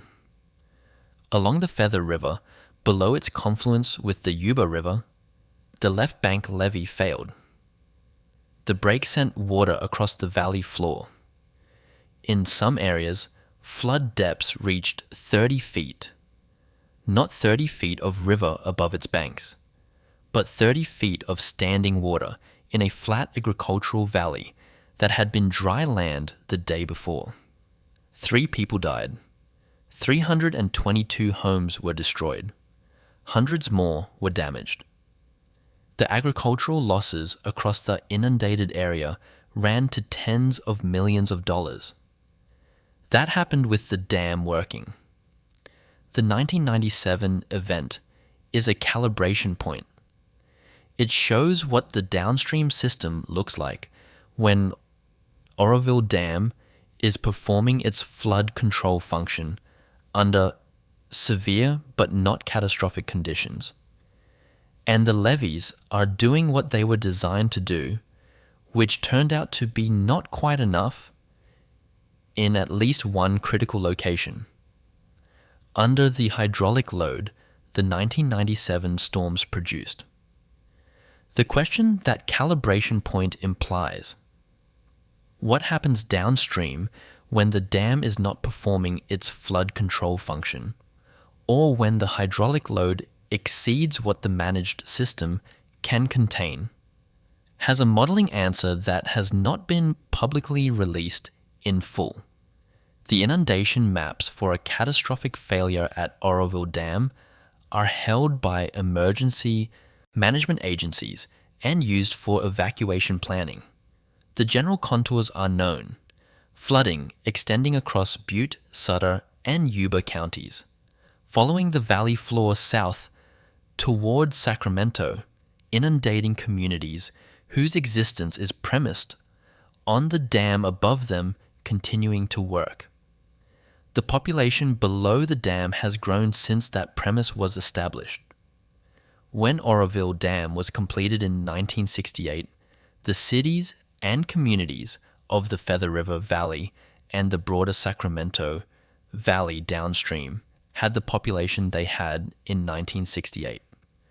The dam's high hazard classification, the designation that means failure would likely cause loss of life, was assigned partly on the basis of what was downstream and how many people lived there. That classification has been updated over time as downstream development has grown. The population of Yuba City has grown. The population of the unincorporated communities in Sutter and Yuba counties has grown. The Sacramento metropolitan area, further downstream along the river system, has grown substantially. It is now a region of more than 2.4 million people. Not all of that population is in the direct inundation zone of an Oroville failure scenario.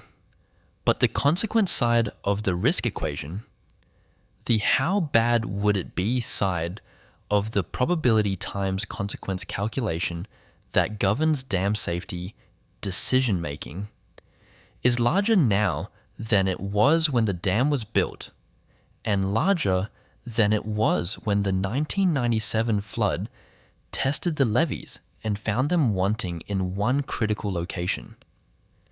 The U.S. Army Corps of Engineers says the dams it maintains are designed to serve for 50 years. Oroville Dam is a state-regulated structure, not a core dam, but the design life benchmark is relevant.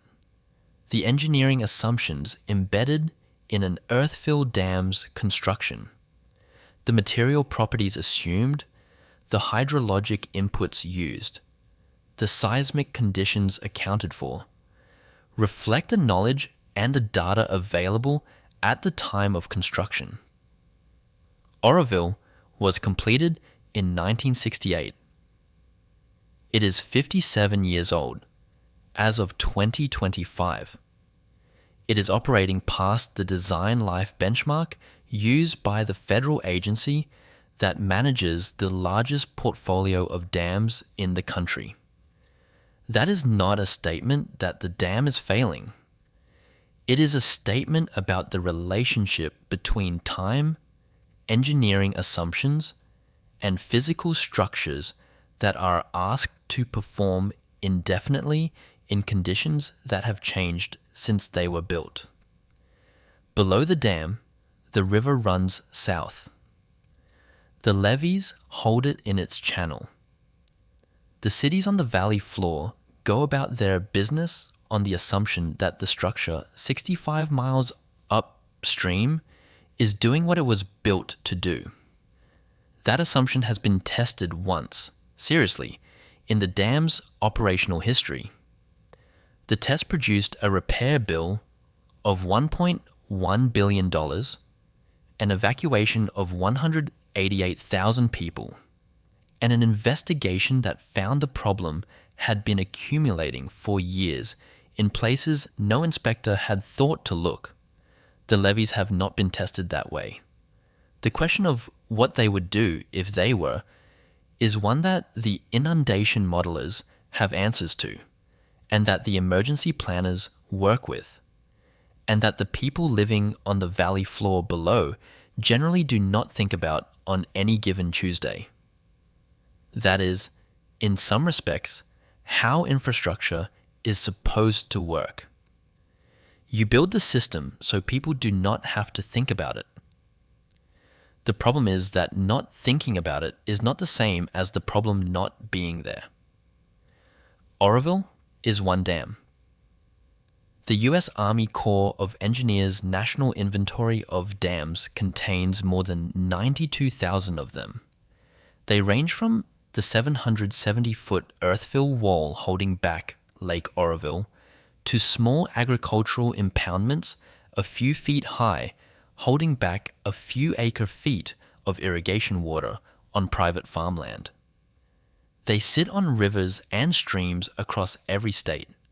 They were built across more than 2 centuries of American infrastructure development by federal agencies, state agencies, local governments, utility companies, mining operations, private landowners, and municipal water systems, under the design standards and with the hydrologic data available at the time of their construction. More than 16,700 of them are classified as high hazard potential. High hazard does not describe the dam's condition. It describes the consequence of failure. A high hazard dam is one whose failure would likely cause loss of life. The classification is assigned based on what is downstream. How many people? How close? How fast the water would reach them? As of August 2024, there are more than 16,700 structures in the United States whose failure profile meets that definition. Of those 16,700 plus high hazard dams, approximately 2,522 are currently assessed to be in poor or unsatisfactory condition. That figure comes from the Association of State Dam Safety Officials, published in February 2026. It represents roughly 15% of the high hazard inventory. 1 in 7 structures whose failure would likely kill people, currently carrying a rating that indicates a recognized deficiency. The listener now knows what those words mean in physical terms. Poor means a deficiency exists that could realistically occur under normal operating conditions. Unsatisfactory means it requires immediate or emergency remedial action. These are not bureaucratic gradings. They are the language engineers use when the gap between a dam's current condition and its required performance has closed to the point where the structure is no longer reliably doing what it was built to do. The average age of a US dam is 64 years. More than 70% of the country's dams are more than 50 years old. A dam with an average age of 64 years was built around 1961. The engineers who designed it were working with the precipitation records available in 1961, the geotechnical understanding of earthfill behavior available in 1961, the seismic hazard maps available in 1961, and the downstream population that existed in 1961. The listener has spent 8 sections understanding what it means when the world changes around a structure built on assumptions that were current in that era. The average American dam is that structure. The actuarial weight of age in the dam failure record is specific. Approximately 75% of all US dam failures have occurred in dams more than 50 years old. This is not a correlation that requires elaboration.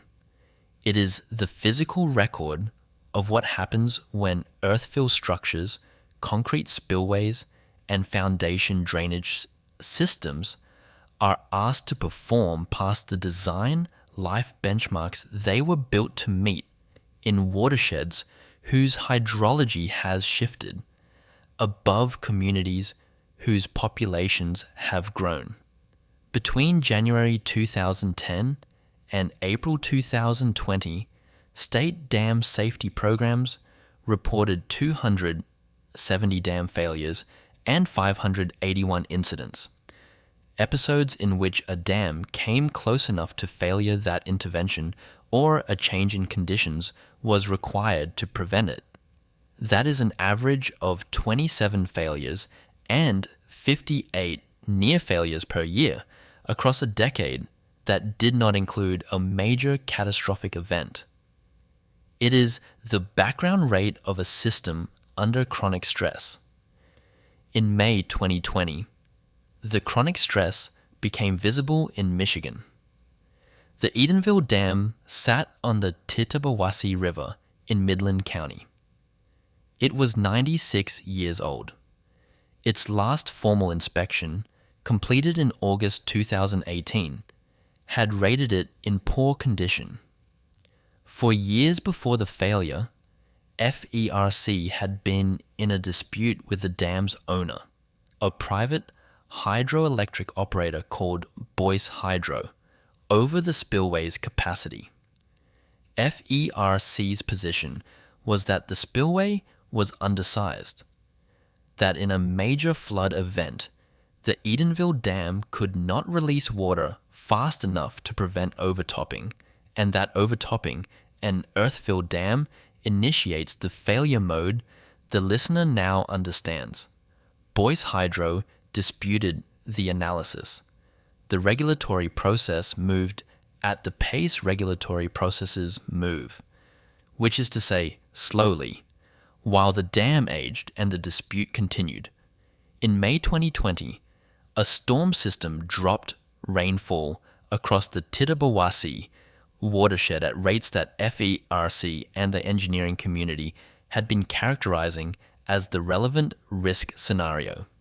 Edenville Dam overtopped. The downstream face of the earth-fill structure, contacted by water it was not designed to resist, failed. The breach sent a wall of water downstream that overtopped the Sanford Dam, a second earth-fill structure 4 miles below, and failed that dam as well. 2 dams, 4 miles apart, failed in sequence within hours. 10,000 people were evacuated. The damage assessment reached $250 million. Thousands of homes were damaged or destroyed. The Tittabawassee River Valley, below both dams, was inundated to depths that took weeks to drain. There were no deaths, a result attributed in part to an emergency exercise the dam's Emergency Action Plan had conducted, which had informed the evacuation planning that moved people out before the water arrived. The FERC had identified the risk. The dispute had continued. The dam had failed along precisely the failure pathway FERC had been concerned about. The Oroville parallel is not exact. Oroville is a state-regulated dam, not a FERC-licensed one. The failure mode was different, the ownership structure was different, but the structural logic is the same. A regulator identified a condition. A process was engaged to address it. The process moved at institutional speed. The dam failed before the process completed. 4 years after Edenville, a different dam failed in a different state along a different failure pathway. The Rapidan Dam sits on the Blue Earth River in southern Minnesota. It was built in 1910, 115 years old. In 2023, a formal inspection assessed it in poor condition. In June 2024, flooding on the Blue Earth River sent flows through and around the dam that the structure, in its poor condition state, could not survive. The Rapidan Dam failed. A power station downstream was destroyed. A section of riverbank collapsed. The breach sent debris and displaced water downstream into communities that had lived below the dam for generations. No fatalities were reported at Rapidan. The evacuation warnings worked. The communities had time. Time is the variable that does not always cooperate. These failures, Edenville and Sanford in 2020, Rapidan in 2024, did not occur at the nation's highest profile dams. They occurred at structures most Americans had never heard of, on rivers most Americans could not name, in states where dam safety funding and staffing had been chronically below the level required to address the known deficiency backlog. They are part of the background rate, the 27 failures per year averaged across the decade. That does not make national news. Because the downstream populations are small enough and the evacuation systems functional enough that the deaths do not follow. The deaths have not followed yet is a more accurate formulation. The number 2, 1,522, the high hazard dams currently in poor or unsatisfactory condition, is not the full count. The actual number is likely higher. Some states do not track dam condition data systematically. Some federal agencies decline to release condition information for dams under their jurisdiction. The National Inventory of Dams contains structures for which condition ratings simply do not exist. The not rated category that the 5-tier scale includes, because the inspection either has not happened or has not produced a formal assessment. When the Associated Press conducted its analysis of high-hazard dam conditions in 2022, the number it tallied, more than 2,200 at the time, was explicitly described as a flaw. States that had recently increased inspection funding and staffing saw their deficient dam counts rise, not because conditions had worsened, but because inspections that had not previously happened were now revealing what had been accumulating in their absence. New York roughly doubled its count of high-hazard dams in poor condition between 2018 and 2022, not because New York's dams deteriorated faster than other states, but because New York inspected them. The American Society of Civil Engineers assigned U.S. dams a grade of D+ in its 2025 Infrastructure Report Card, an improvement from D in 2021, driven partly by the federal investment from the Infrastructure Investment and Jobs Act. D+ means poor, at risk. It is a grade that improved because money arrived and some work got done. It is still a D. The infrastructure that the listener has spent 8 sections understanding. The earthfill structure, the spillway as pressure valve, the inspection regime and its epistemological limits, the hydrology that has shifted around the design assumptions, the downstream population that has grown around the premise of the dam's continued performance, exist in 2,522 variations across the country, each one in a watershed, above a community, carrying a condition rating that says the gap between current state and required performance has closed to a point that requires attention. At 2,522 of them, the attention is overdue. At an unknown number beyond that, the inspection has not happened recently enough to know. 53 miles south of downtown Los Angeles, the San Gabriel Mountains end. Not gradually. The way foothills tend to taper into plains, but at a gap.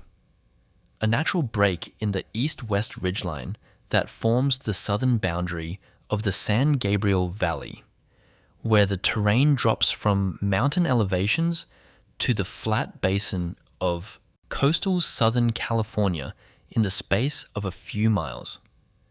The San Gabriel River and the Rio Hondo both flow through this gap on their way from the mountains to the sea. Geographers call it the Whittier Narrows. At the Whittier Narrows, the U.S. Army Corps of Engineers built a dam. It does not look like what the listener has been picturing for 9 sections. It is 56 feet tall, not 770 feet, not a wall visible from miles away, not a structure that announces itself as a thing holding back an enormous quantity of water. It is a low earthen berm, wide rather than tall, running across the natural gap in the ridgeline and impounding both the San Gabriel River and the Rio Hondo behind it. When you drive through the area, and many people do, because the Pomona Freeway passes directly through the reservoir's flood control basin, you are driving through a structure whose purpose is invisible most of the time, because most of the time there is nothing behind it. The reservoir at Whittier Narrows is normally empty. This is the defining fact about this dam, and the reason it occupies almost no space in the public understanding of dam safety risk in Southern California. The danger at Oroville is visible. There is a lake. There is water. The pressure of that water against the dam is something you can see and feel if you stand at the base of the structure. The risk is physically present. At Whittier Narrows, the risk is activated by weather. The reservoir fills during storms. When the San Gabriel River and the Rio Hondo bring runoff from the mountains down through the gap and drains between storms. On a dry day in Los Angeles, the Whittier Narrows Reservoir is a dry basin, and the dam holding it looks like a feature of the landscape that isn't doing very much. What it is doing, on that dry day, is waiting. The dam was completed in October 1957 by the U.S. Army Corps of Engineers as the central element of the Los Angeles County Drainage Area Flood Control System, a network of 5 dams, 33 debris basins, and 180 miles of channels designed to manage the runoff from the San Gabriel Mountains and move it through the Los Angeles basin without destroying the communities built across the basin floor. The Whittier Narrows Dam is the keystone of that system, the structure that captures the combined flow of the 2 largest rivers draining the eastern San Gabriel Mountains and releases it in controlled volumes into the channel below.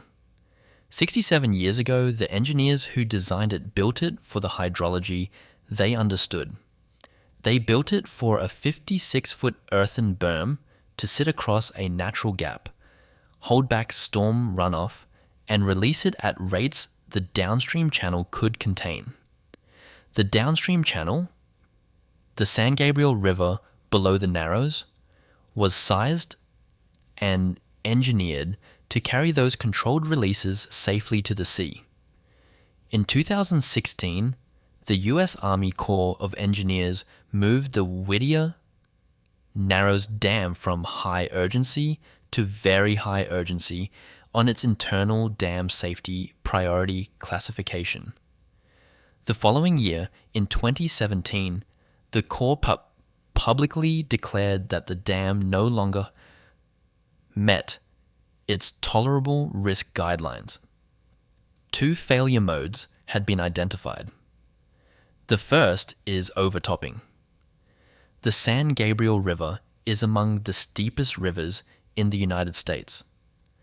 Water moving down from the San Gabriel Mountains carries energy proportional to the gradient it descends. It arrives at the Whittier Narrows fast, carrying sediment and debris at volumes that a major storm can push above the dam's capacity to release them in a controlled way. If the inflows exceed what the dam's spillway can pass, the reservoir fills past the dam's crest. Water contacts the downstream face of a 67-year-old earth-fill structure. The listener knows what happens next. The second failure mode is seepage. The Whittier Narrows sits on sandy soil, the alluvial deposits that fill the gap in the ridgeline, laid down over millennia by the same rivers the dam now impounds. Sandy soil is more permeable than the clay cores that anchor well-designed earth-filled dams. Water seeping under pressure through the foundation of a dam sitting on sandy alluvium can initiate the piping failure mode at a rate and scale that is difficult to detect until the failure is already underway. The Corps identified seepage through the dam's sandy foundation as a credible failure pathway under the loading conditions produced by a major storm event. But the failure mode that captures the specific character of the Whittier Narrows risk, the one that distinguishes it from Oroville and from most of the dams the listener has encountered in this script, is what happens at the spillway before the dam fails. Under certain storm conditions, the Corps determined the spillway on the San Gabriel River can release more than 20 times the volume of water that the downstream channel can safely contain within its levees. 20 times. The San Gabriel River channel below the Narrows was designed to carry controlled releases from the dam at rates calibrated to what the downstream communities and infrastructure could accommodate. It was not designed to carry 20 times that volume. Nothing downstream was designed to carry 20 times that volume. What 20 times the channel capacity looks like in a river as steep as the San Gabriel, moving through Pico Rivera, through the communities of the San Gabriel River floodplain, through the flat basin of southeastern Los Angeles County, is a function of velocity and volume that the Corps' computer models have quantified and that emergency managers in Los Angeles County work with in their planning. The general finding, flooding extending from Pico Rivera immediately downstream of the dam to Long Beach at the river's mouth on the Pacific Ocean. A corridor roughly 30 miles long, running through some of the most densely populated urban terrain in the United States. The communities in that corridor are not abstractions. Pico Rivera, Whittier, Santa Fe Springs, Norwalk, Downey, Bellflower, Paramount, Compton, Long Beach. These are cities, working class and middle class urban communities, most of them majority Latino, built across the floor of the Los Angeles basin over the past century, on land that the flood control system was designed to protect. The population at direct risk from a Whittier Narrows failure, according to the Corps' own assessments, exceeds 1 million people. The economic exposure in homes, commercial property, infrastructure, the Naval Weapons Station Seal Beach, power plants, wastewater treatment facilities, and the port complex at Long Beach runs to many billions of dollars.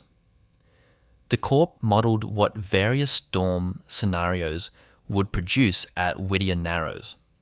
A 900-year storm, a storm with a 0.1% probability of occurring in any given year, produced results in the modeling that were described as catastrophic. A 7,500-year storm produced results beyond that. The gap between those modeled outcomes and the dam's current risk characterization is what drove the 2017 tolerable risk determination. The structure cannot be relied upon to prevent catastrophic downstream flooding under storm conditions that, while rare, are within the range of what the atmosphere above the San Gabriel Mountains can produce. In 2017, the same year that Oroville's spillway came apart, the U.S. Army Corps of Engineers classified Whittier Narrows Dam at DSAC 1, Dam Safety Action Classification 1, the highest urgency designation in the Corps' dam safety system, a classification reserved for structures where the combination of failure probability and downstream consequence places them at the front of the national remediation queue. The Corps proposed a $412 million upgrade project, modifications to the dam designed to address the overtopping and seepage failure modes and bring the structure back within tolerable risk guidelines. As of early 2023, the timeline called for major construction to begin in 2024. The current status of that construction, as of the time this script was written, requires independent verification. Infrastructure project timelines are subject to funding cycles, procurement delays, and the supply chain realities that have affected construction costs across the country since 2020. What does not require verification is the condition the dam is in, while the construction timeline is whatever it is. An earth-filled dam built in 1957, sitting on sandy alluvium at the natural drainage gap for the eastern San Gabriel Mountains, classified at the highest urgency level in the federal dam safety system, with identified failure modes that could send flows 20 times the channel capacity through 30 miles of the Los Angeles basin, waiting, on dry days, for the storm that fills the reservoir. The reason Whittier Narrows does not appear in dam safety conversations the way Oroville does is simple. Oroville has a lake. The lake is visible. The water is there. The risk has a physical presence that the eye can register. Whittier Narrows has a dry basin, a low berm, and a freeway running through it. The risk is present in engineering documents and emergency action plans and DSAC-1 classifications, not in the landscape itself. The landscape fills during storms. Storms in the San Gabriel Mountains arrive fast, drop precipitation at rates the steep terrain amplifies into rapid runoff, and reach the Narrows before most people in the downstream communities have had time to register that a storm event has begun.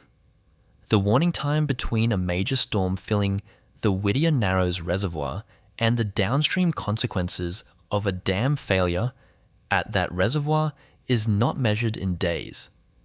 It is measured in hours.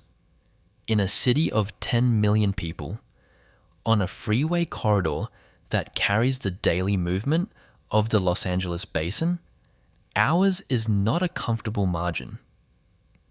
The dam waits.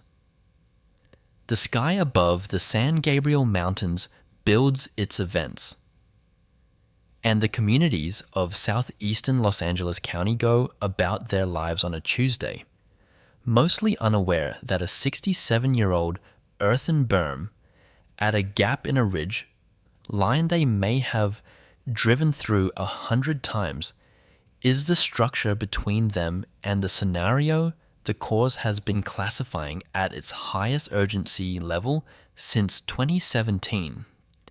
In 2025, the Association of State Dam Safety officials estimated the cost of rehabilitating all non-federal dams in the United States at $165.2 billion. That number needs a unit of measurement the listener can hold. The Oroville spillway repair? one spillway, one dam, one state, cost approximately $1.1 billion. At that rate, $165.2 billion buys roughly 150 Oroville spillway repairs. The Isabella Dam upgrade in Kern County, California, a $635 million project that took years to complete and addressed seepage and seismic failure modes at a single structure protecting 300,000 downstream residents, represents less than 0.5% of the total national figure. The Whittier Narrows upgrade, estimated at $412 million, is 0.25%. The $165.2 billion figure covers only non-federal dams. The roughly 96% of the national inventory not operated by the U.S. Army Corps of Engineers or the Bureau of Reclamation. The federal dam portfolio has its own rehabilitation backlog, not captured in the ASDSO figure. The $165.2 billion is the floor. It was not always this large. In 2003, when ASDSO first published a systematic national cost estimate for dam rehabilitation, the figure was $36 billion. By 2009, it had risen to approximately $50 billion. By 2019, $70 billion. By 2022, $157.5 billion.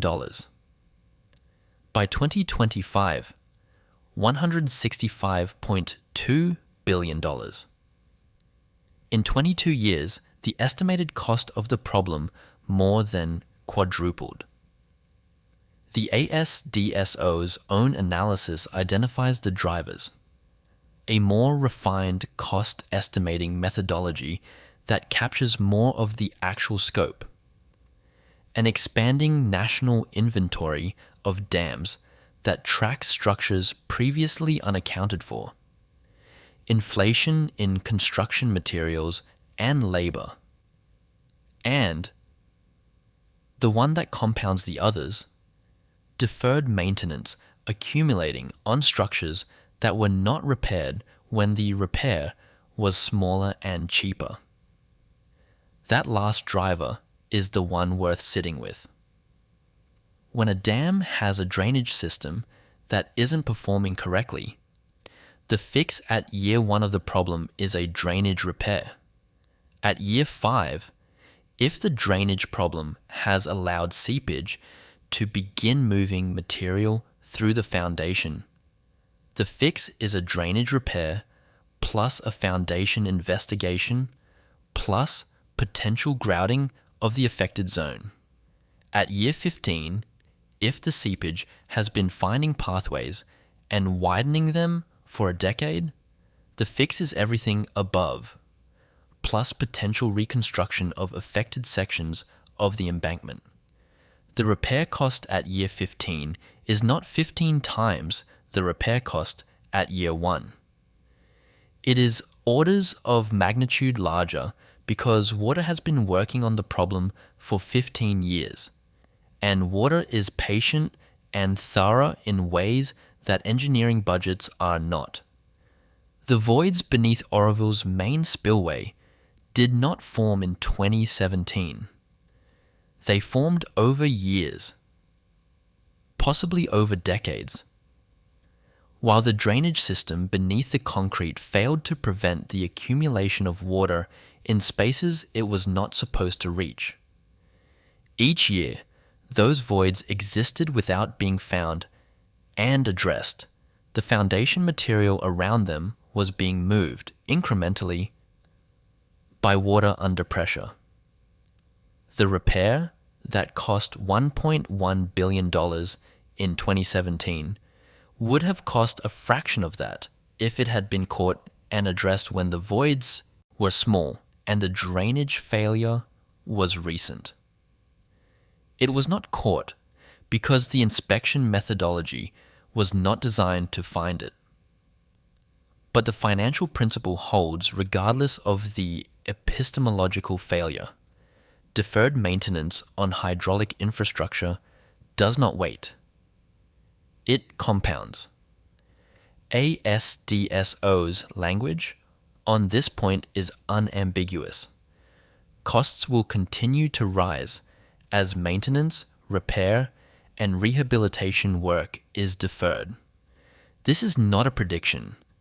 It is a description of a physical process that is already underway at every deficient dam in the inventory. Accumulating interest in the currency of deteriorating foundations and widening seepage pathways and spillway concrete losing its bond to the rock beneath it. Against this accumulating cost, the federal investment history looks like this. Before 2021, the primary federal funding mechanism for high-hazard dam rehabilitation was the High-Hazard Potential Dam Rehabilitation Grant Program, administered through FEMA's National Dam Safety Program. Congress had authorized as much as $60 million per year for that program. Actual annual appropriations were typically far below the authorization. ASDSO, in its post-IIJA analysis, described the pre-IIJA funding baseline with a precision that is worth quoting exactly in spirit, if not verbatim. Previous funding levels were typically less than 1% per year of the IIJA's dam allocation. The Infrastructure Investment and Jobs Act, signed in 2021, allocated approximately $585 million to the High Hazard Potential Dam Rehabilitation Grant Program, a substantial increase over what the program had been receiving annually. The broader IIJA package included approximately $3 billion in dam-related investment when state dam safety program funding and other dam-adjacent allocations are included. $3 billion against $165.2 billion in non-federal rehabilitation need alone is approximately 1.8%. It is not nothing. The IIJA investment is real, and its effects are real. The ASCE improved dams grade from D to D+ in its 2025 report card, partly because of work the IIJA funded. But the improvement from D to D+ on a scale that runs to A is a measure of how far the starting point was from adequate, not a signal that the gap is closing at a rate that matches its growth. The math is straightforward. The national non-federal dam rehabilitation need is $165.2 billion. The IIJA provided approximately $3 billion. If no further federal investment arrives, and if the IIJA funds are spent efficiently and completely, the remaining unfunded need is approximately $162 billion. A figure that will be larger by the time the current IIJA funds are fully deployed, because the underlying infrastructure will have continued to age and the deferred maintenance will have continued to compound. Individual project costs make the arithmetic concrete in ways that national figures do not. The Oroville Spillway repair cost $1.1 billion and addressed one failure mode at one dam. The dam still has 9 saddle dams.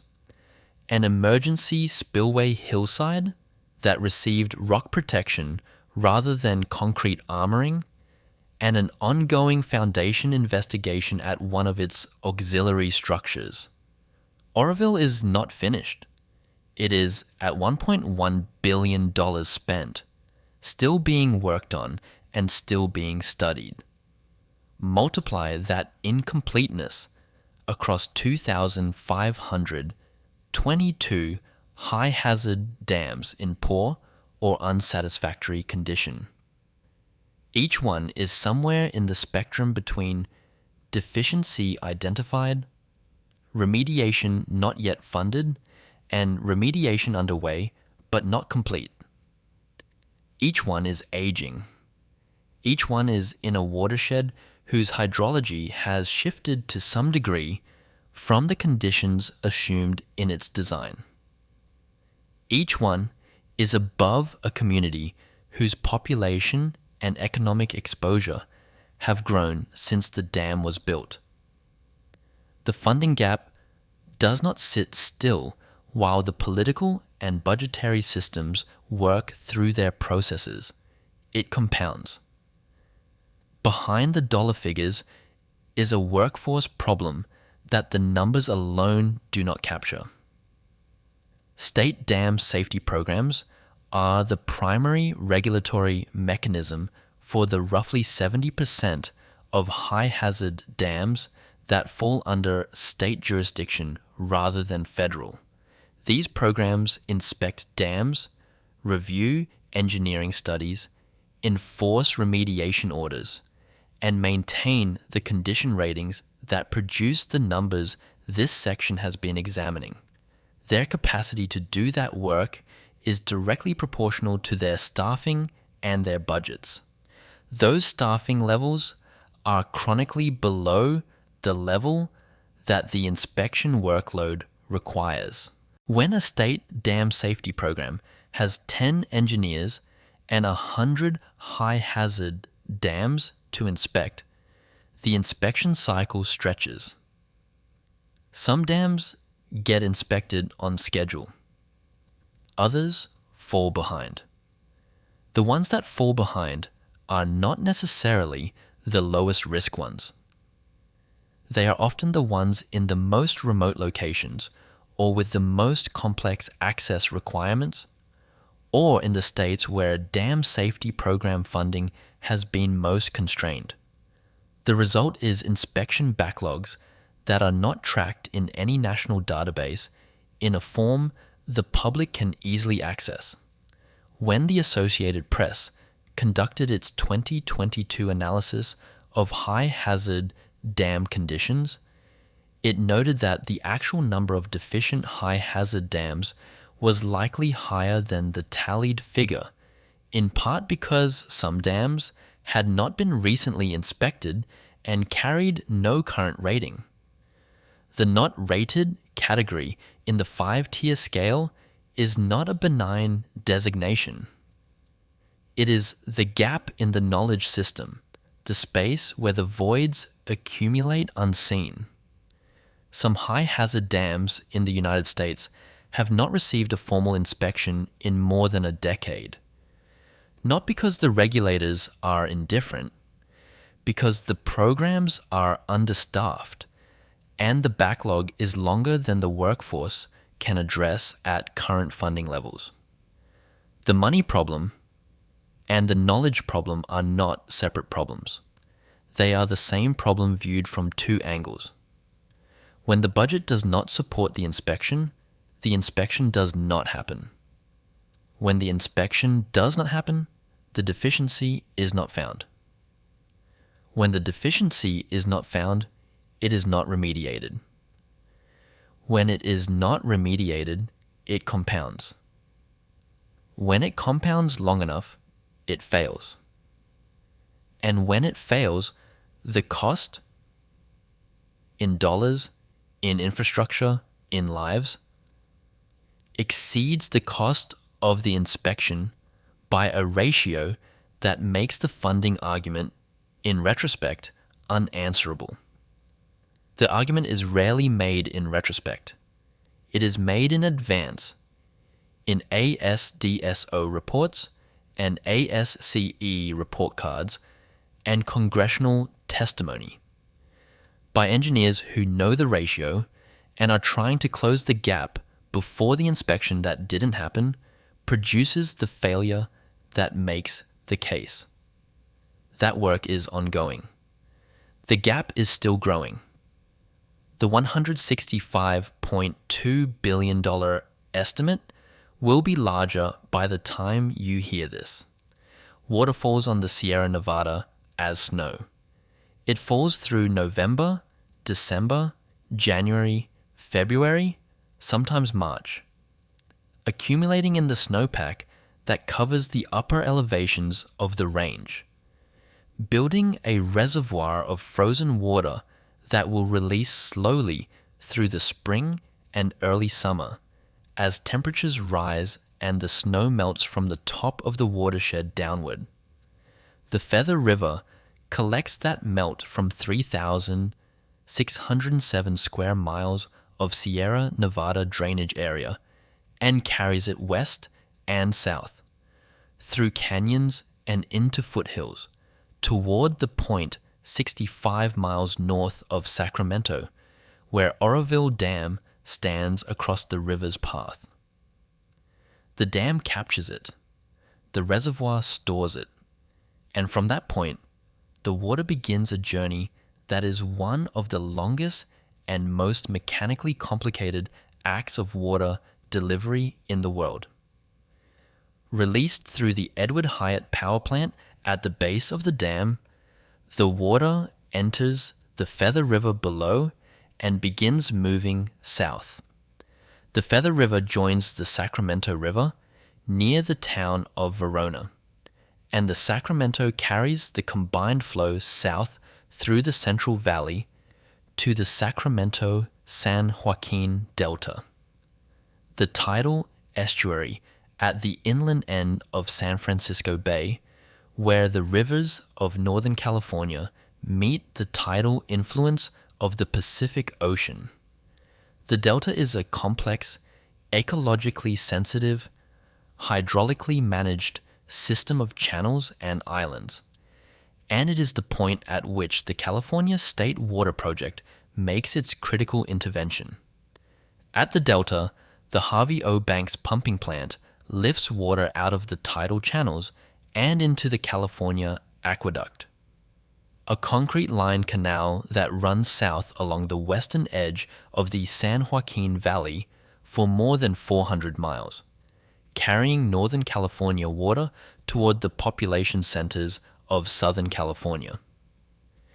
The aqueduct passes through farmland, through desert, through the Carrizo Plain, toward the base of the Tehachapi Mountains. And there it stops, because the Tehachapis are a wall. The A.D. Edmonston pumping plant sits at the base of the mountains where the aqueduct reaches the foot of the grade.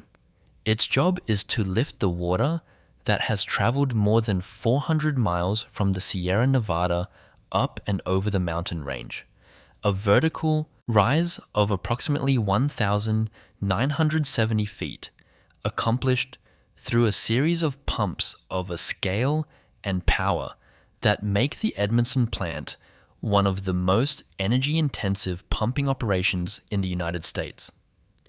At full capacity, it can force 3 billion gallons of water per day over the Tehachapis, delivering it to the distribution systems that carry it to the taps of coastal Southern California.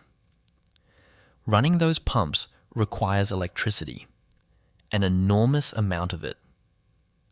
Roughly 1/3 of that electricity comes from Oroville Dam. The Edward Hyatt power plant, buried in the dam's left abutment and fed by water released from Lake Oroville, operates at 714 megawatts of generating capacity. When the dam is releasing water, managing reservoir levels, meeting downstream water delivery commitments, maintaining flood control storage, Hyatt generates power. That power travels south through the transmission grid and drives, in part, the pumps at Edmonston that are lifting Southern California's water supply over the mountains. The dam at the top of the system is generating the electricity that moves the water through the bottom of the system. Oroville is not just a storage facility. It is the power source for its own downstream delivery network. This creates a dependency that runs in two directions simultaneously. Southern California needs the water the dam stores. It also needs the power the dam generates to move that water. A dam that is performing at reduced capacity, whether because of drought, because of a safety incident, because of a spillway under repair, affects both sides of that equation at once. In September 2021, the dependency became visible. The 2-year drought that preceded that month had drawn Lake Oroville down to 628 feet of elevation, 22% of its total capacity. The reservoir had not been that low since 1977. At that elevation, the water surface in the lake dropped below the intake structure for the Edward Hyatt power plant. The intakes went dry. The power plant went offline. For the first time since the dam began generating power in 1967, 54 years of continuous operation. The Hyatt power plant was producing nothing. The electricity it normally contributed to the state water project's pumping operations had to be sourced from the open market. Water agencies across Southern California received curtailment notices. Formal communications from the Department of Water Resources that SWP deliveries would be reduced below contracted amounts, and that agencies should draw down their local reserves to make up the difference. Some agricultural water districts in the San Joaquin Valley received zero allocation from the SWP that year. Zero. That was the drought scenario. The reservoir too empty, the power plant offline, the delivery system stressed from the top. The 2017 scenario. The reservoir too full, the spillway failing, the delivery system threatened from a different direction, produced a different kind of downstream consequence. For 6 days in February 2017, Oroville Dam was not managing the state water project. It was managing a crisis. The water it would normally have been releasing in controlled amounts to meet downstream delivery commitments was being released in whatever amounts the damaged spillway could safely pass to prevent the reservoir from overtopping a 770-foot earthfill embankment. The system's other components, the delta, pumping plants, the aqueduct, the distribution networks, were operating around an upstream node that had temporarily ceased to perform its designed function. The system held together in 2017. It held together in 2021. Both times, the margins were uncomfortable. What makes those margins worth examining is the architecture underneath them. The California State Water Project was designed with Oroville at its center, not as one component among several interchangeable ones, but as the primary northern storage facility, the structure whose capacity and performance the entire downstream system is sized around. The system's design has not fundamentally changed since 1968. There is no second Oroville. There is no redundant storage facility in the Feather River watershed that can step in if Oroville is offline, or degraded, or operating under restrictions. The chain has one anchor at its top, and that anchor is 57 years old. This is not a design flaw exactly. Building a redundant Oroville Dam, a second 770-foot earthfill embankment on the Feather River, holding a second 3.54 million acre feet of Sierra Nevada runoff, is not a project that exists in any engineering plan or any budget. The State Water Project was built at a scale that was possible in the 1960s, with federal cost sharing and state bond financing, and a political consensus that has not existed in California since. Replicating it is not an option the system's operators have available. The single point dependency is a structural feature of the infrastructure, not a correctable oversight. What has changed since 1968 is the understanding of what that dependency means in a climate that is delivering California's water in a different pattern than the one the SWP was designed for. The project was conceived in an era when California's precipitation appeared to follow a relatively predictable seasonal pattern. Wet winters building a Sierra Nevada snowpack, dry summers drawing it down, a reasonably stable cycle that a storage reservoir at the top of the system could manage by capturing the winter surplus and releasing it through the dry season. The design of the SWP, its reservoir capacities, its conveyance infrastructure, its pumping schedules, reflects that assumption. The snowpack is less predictable now. The atmospheric rivers that replace it arrive in concentrated pulses rather than sustained accumulation. The dry periods between those pulses are longer and more severe. The swing from 22% of capacity to full pool that Lake Oroville experienced between September 2021 and spring 2023 is not an anomaly to be averaged out of the long-term record. It is the current operating condition, a system designed for gradual filling and gradual drawdown, now managing rapid filling and rapid drawdown, with a rebuilt spillway that is stronger than the one that failed, but that is managing inflows more volatile than the design anticipated. The 27 million people whose water moves through this system include the residents of Los Angeles, San Diego, the Inland Empire, the Central Coast, and the agricultural communities of the San Joaquin Valley, the 750,000 acres of farmland that depend on SWP deliveries produce a significant share of the fruits, vegetables, and nuts consumed across the United States. The dependency is not abstract.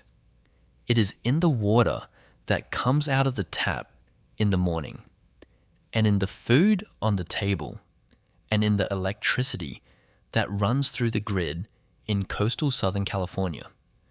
All of it, the taps, the food, the grid, passes through or is powered by a 770-foot earth-filled dam on the Feather River that was completed in 1968, that had its main spillway come apart in 2017, that spent $1.1 billion on the repair, that has 9 saddle dams, one of which is currently under foundation investigation, that is operating in a hydrology measurably different from the one its engineers designed it for, and that has no redundant counterpart in the system it anchors.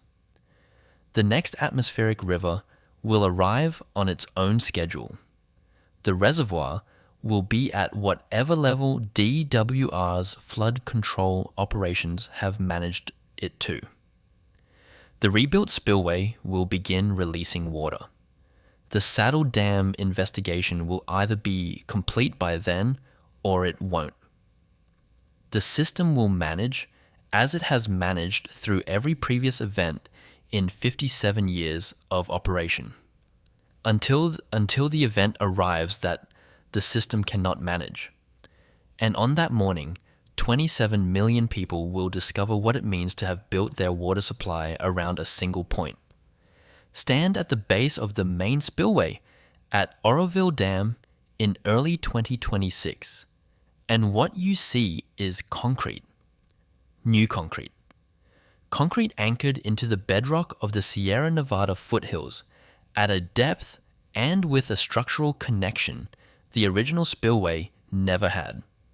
Concrete poured to a higher strength specification, drained by a system redesigned to prevent the accumulation of water in the spaces beneath it.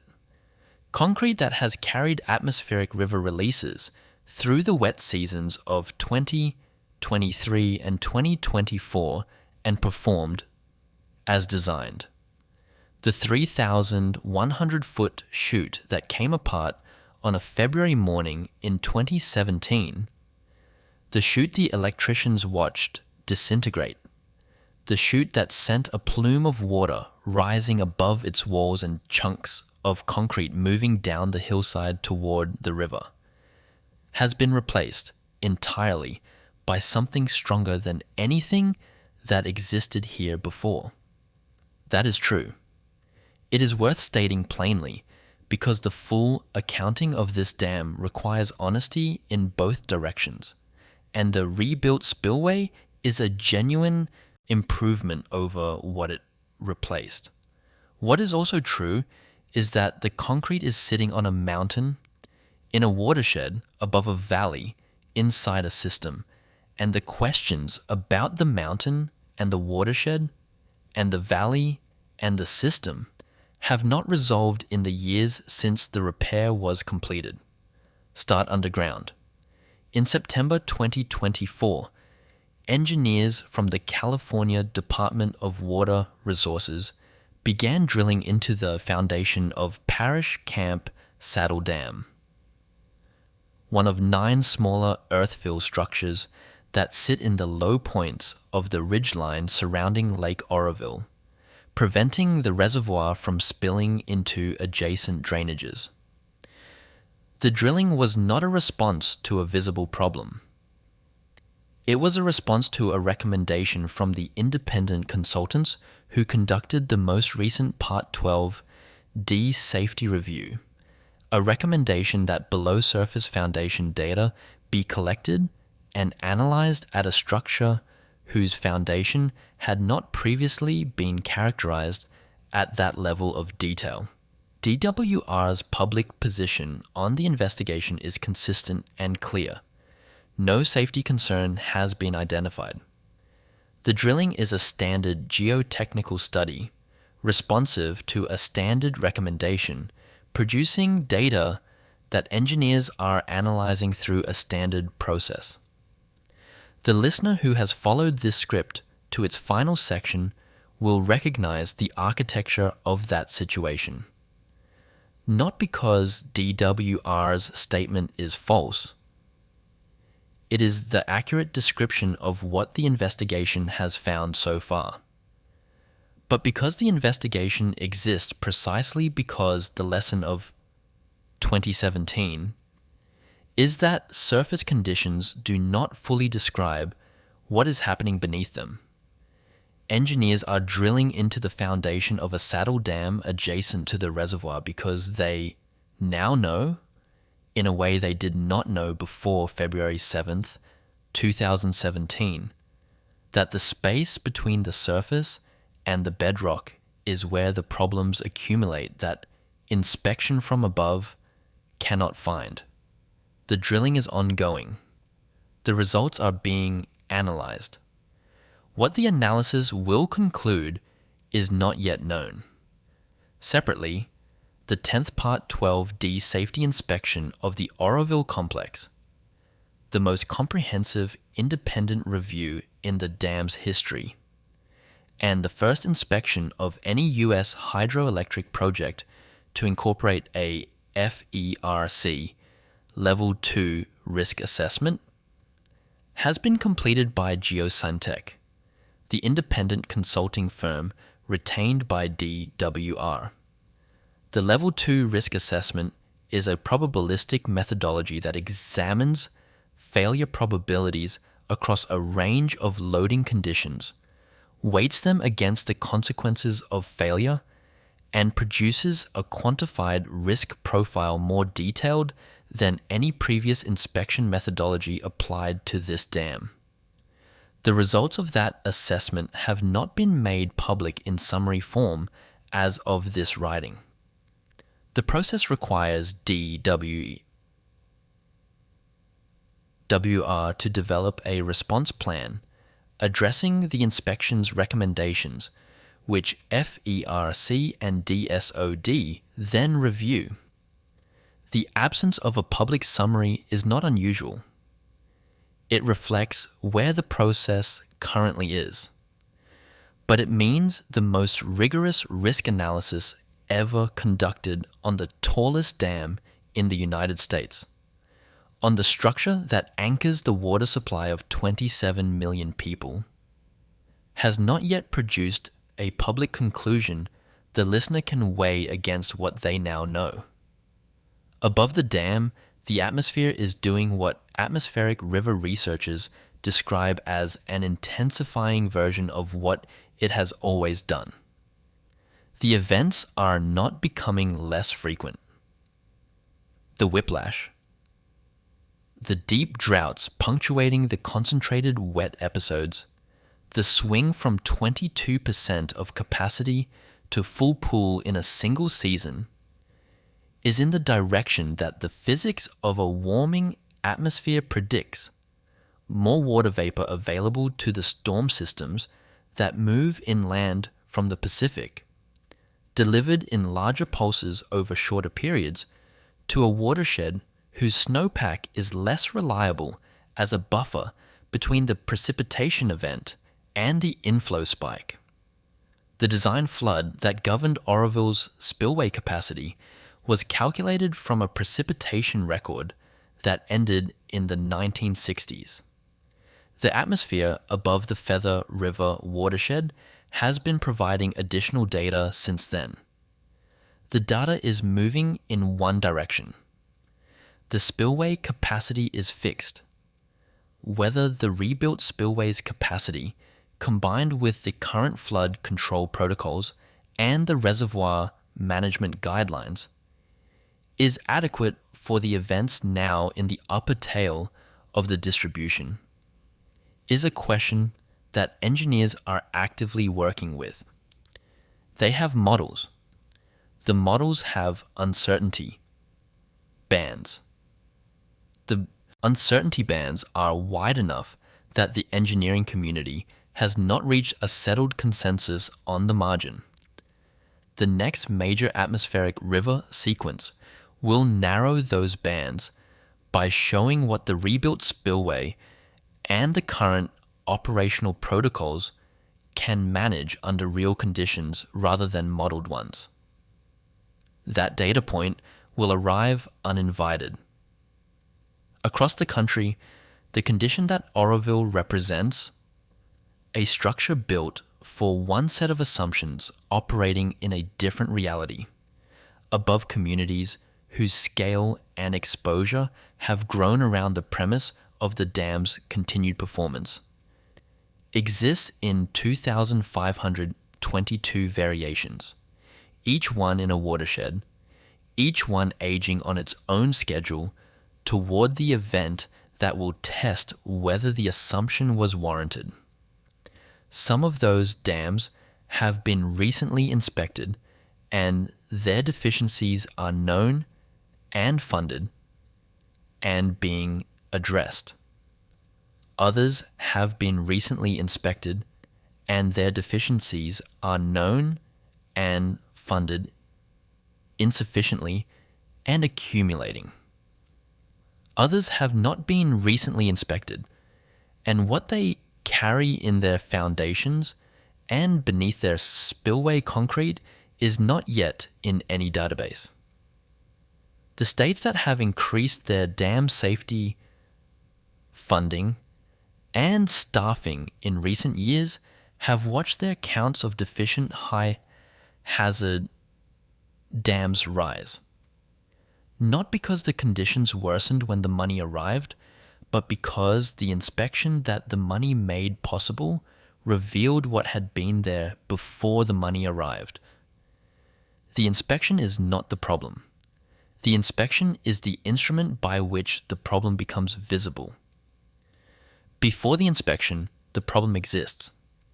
It is just not in the record. That is the condition the Oroville forensic team was describing when they used the word systemic.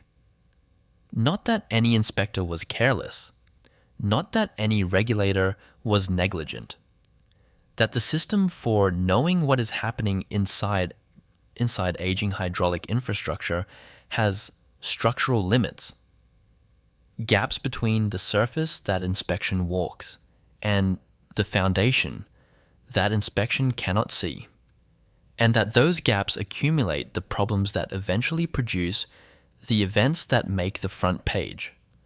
On the morning of February 7th, 2017, 2 electricians heard an explosion at the base of Oroville's main spillway and watched concrete begin moving downhill. The listener who has followed this script knows now what those electricians could not have known at that moment. The sound they heard was not the beginning of the failure. It was the end of something that had been happening for years, in the voids beneath the concrete, in the spaces where the drainage system had ceased to function as designed, in the foundation material that water under pressure had been slowly and invisibly moving, particle by particle, until the surface above it could no longer hold. The explosion was the moment the invisible became visible. The rebuilt concrete covers the same slope. The new drainage system serves the same function the old one failed to perform. The bedrock anchoring holds what the bond between old concrete and prepared rock surface could not. Below the Saddle Dam, a few miles around the reservoir, engineers are drilling to find what the surface above it does or does not reveal. In 2005, 3 environmental groups filed a motion asking that the emergency spillway hillside be armored with concrete. The engineers and regulators who reviewed that filing applied the best probabilistic tools available to them, assessed the risk against the information they had, and concluded the probability was acceptable. They were not wrong to use those tools. The tools were correctly applied. The probability they calculated was not the probability that February 11th produced. Both things are true simultaneously, and that simultaneity is the condition this script has been examining from 12 different angles. The infrastructure is being managed by people applying the best available methodology to the best available information. In a system whose physical reality is more complex than the methodology can fully capture, in a climate that is providing information the original design did not account for, above communities whose continued existence depends on the gap between the methodology's limits and the structure's actual performance, never becoming visible in the way it became visible at 3,100 feet of concrete on the morning of February 7th, 2017. The dam is there. The river runs below it. The Feather River Valley holds the cities and farms that have grown around the premise of the dam's continued performance. The California Aqueduct runs south toward 27 million people who will turn on their taps tomorrow morning Without thinking about what is at the top of the chain their water moves through. Above the reservoir, the atmosphere is building its next event. It always is. The snowpack in the Sierra Nevada is accumulating or it is not, depending on what the winter has brought. The atmospheric rivers are queuing over the Pacific, moving east on the jet stream, carrying as much water in that corridor of moving air as the physics of a warming ocean will load into them. What the next event finds when it arrives? How full the reservoir is? What the Saddle Dam investigation has concluded? What the 10th Part 12D risk assessment recommended? And whether those recommendations have been implemented? How the rebuilt spillway performs at the discharge rates the event requires is not yet known. Engineers will manage it with the tools they have, the information they have, and the budgets they have been given. That has always been true of this dam. It was true in 1968, when the concrete was new and the spillway had never been tested, and the hydrology it was built for seemed like a reasonable description of the world. It was true on the morning of February 7th, 2017, when it turned out not to be. And it is true now, in the years after the repair, with the new concrete in place and the foundation being drilled and the atmosphere building what it is always building above the reservoir. The question that this script has been circling for 12 sections is not whether the dam will hold. It probably will. Most dams do, most of the time, in most events. The question is what we know about the ones that won't, and when we will know it, and whether the knowing will come before or after the event that makes the knowing matter. That question does not resolve. It is, instead, the condition that 2,522 high-hazard dams in poor or unsatisfactory condition are currently living inside. Each one on its own schedule, each one in its own watershed, each one above its own valley. The answer to the question arrives when it arrives.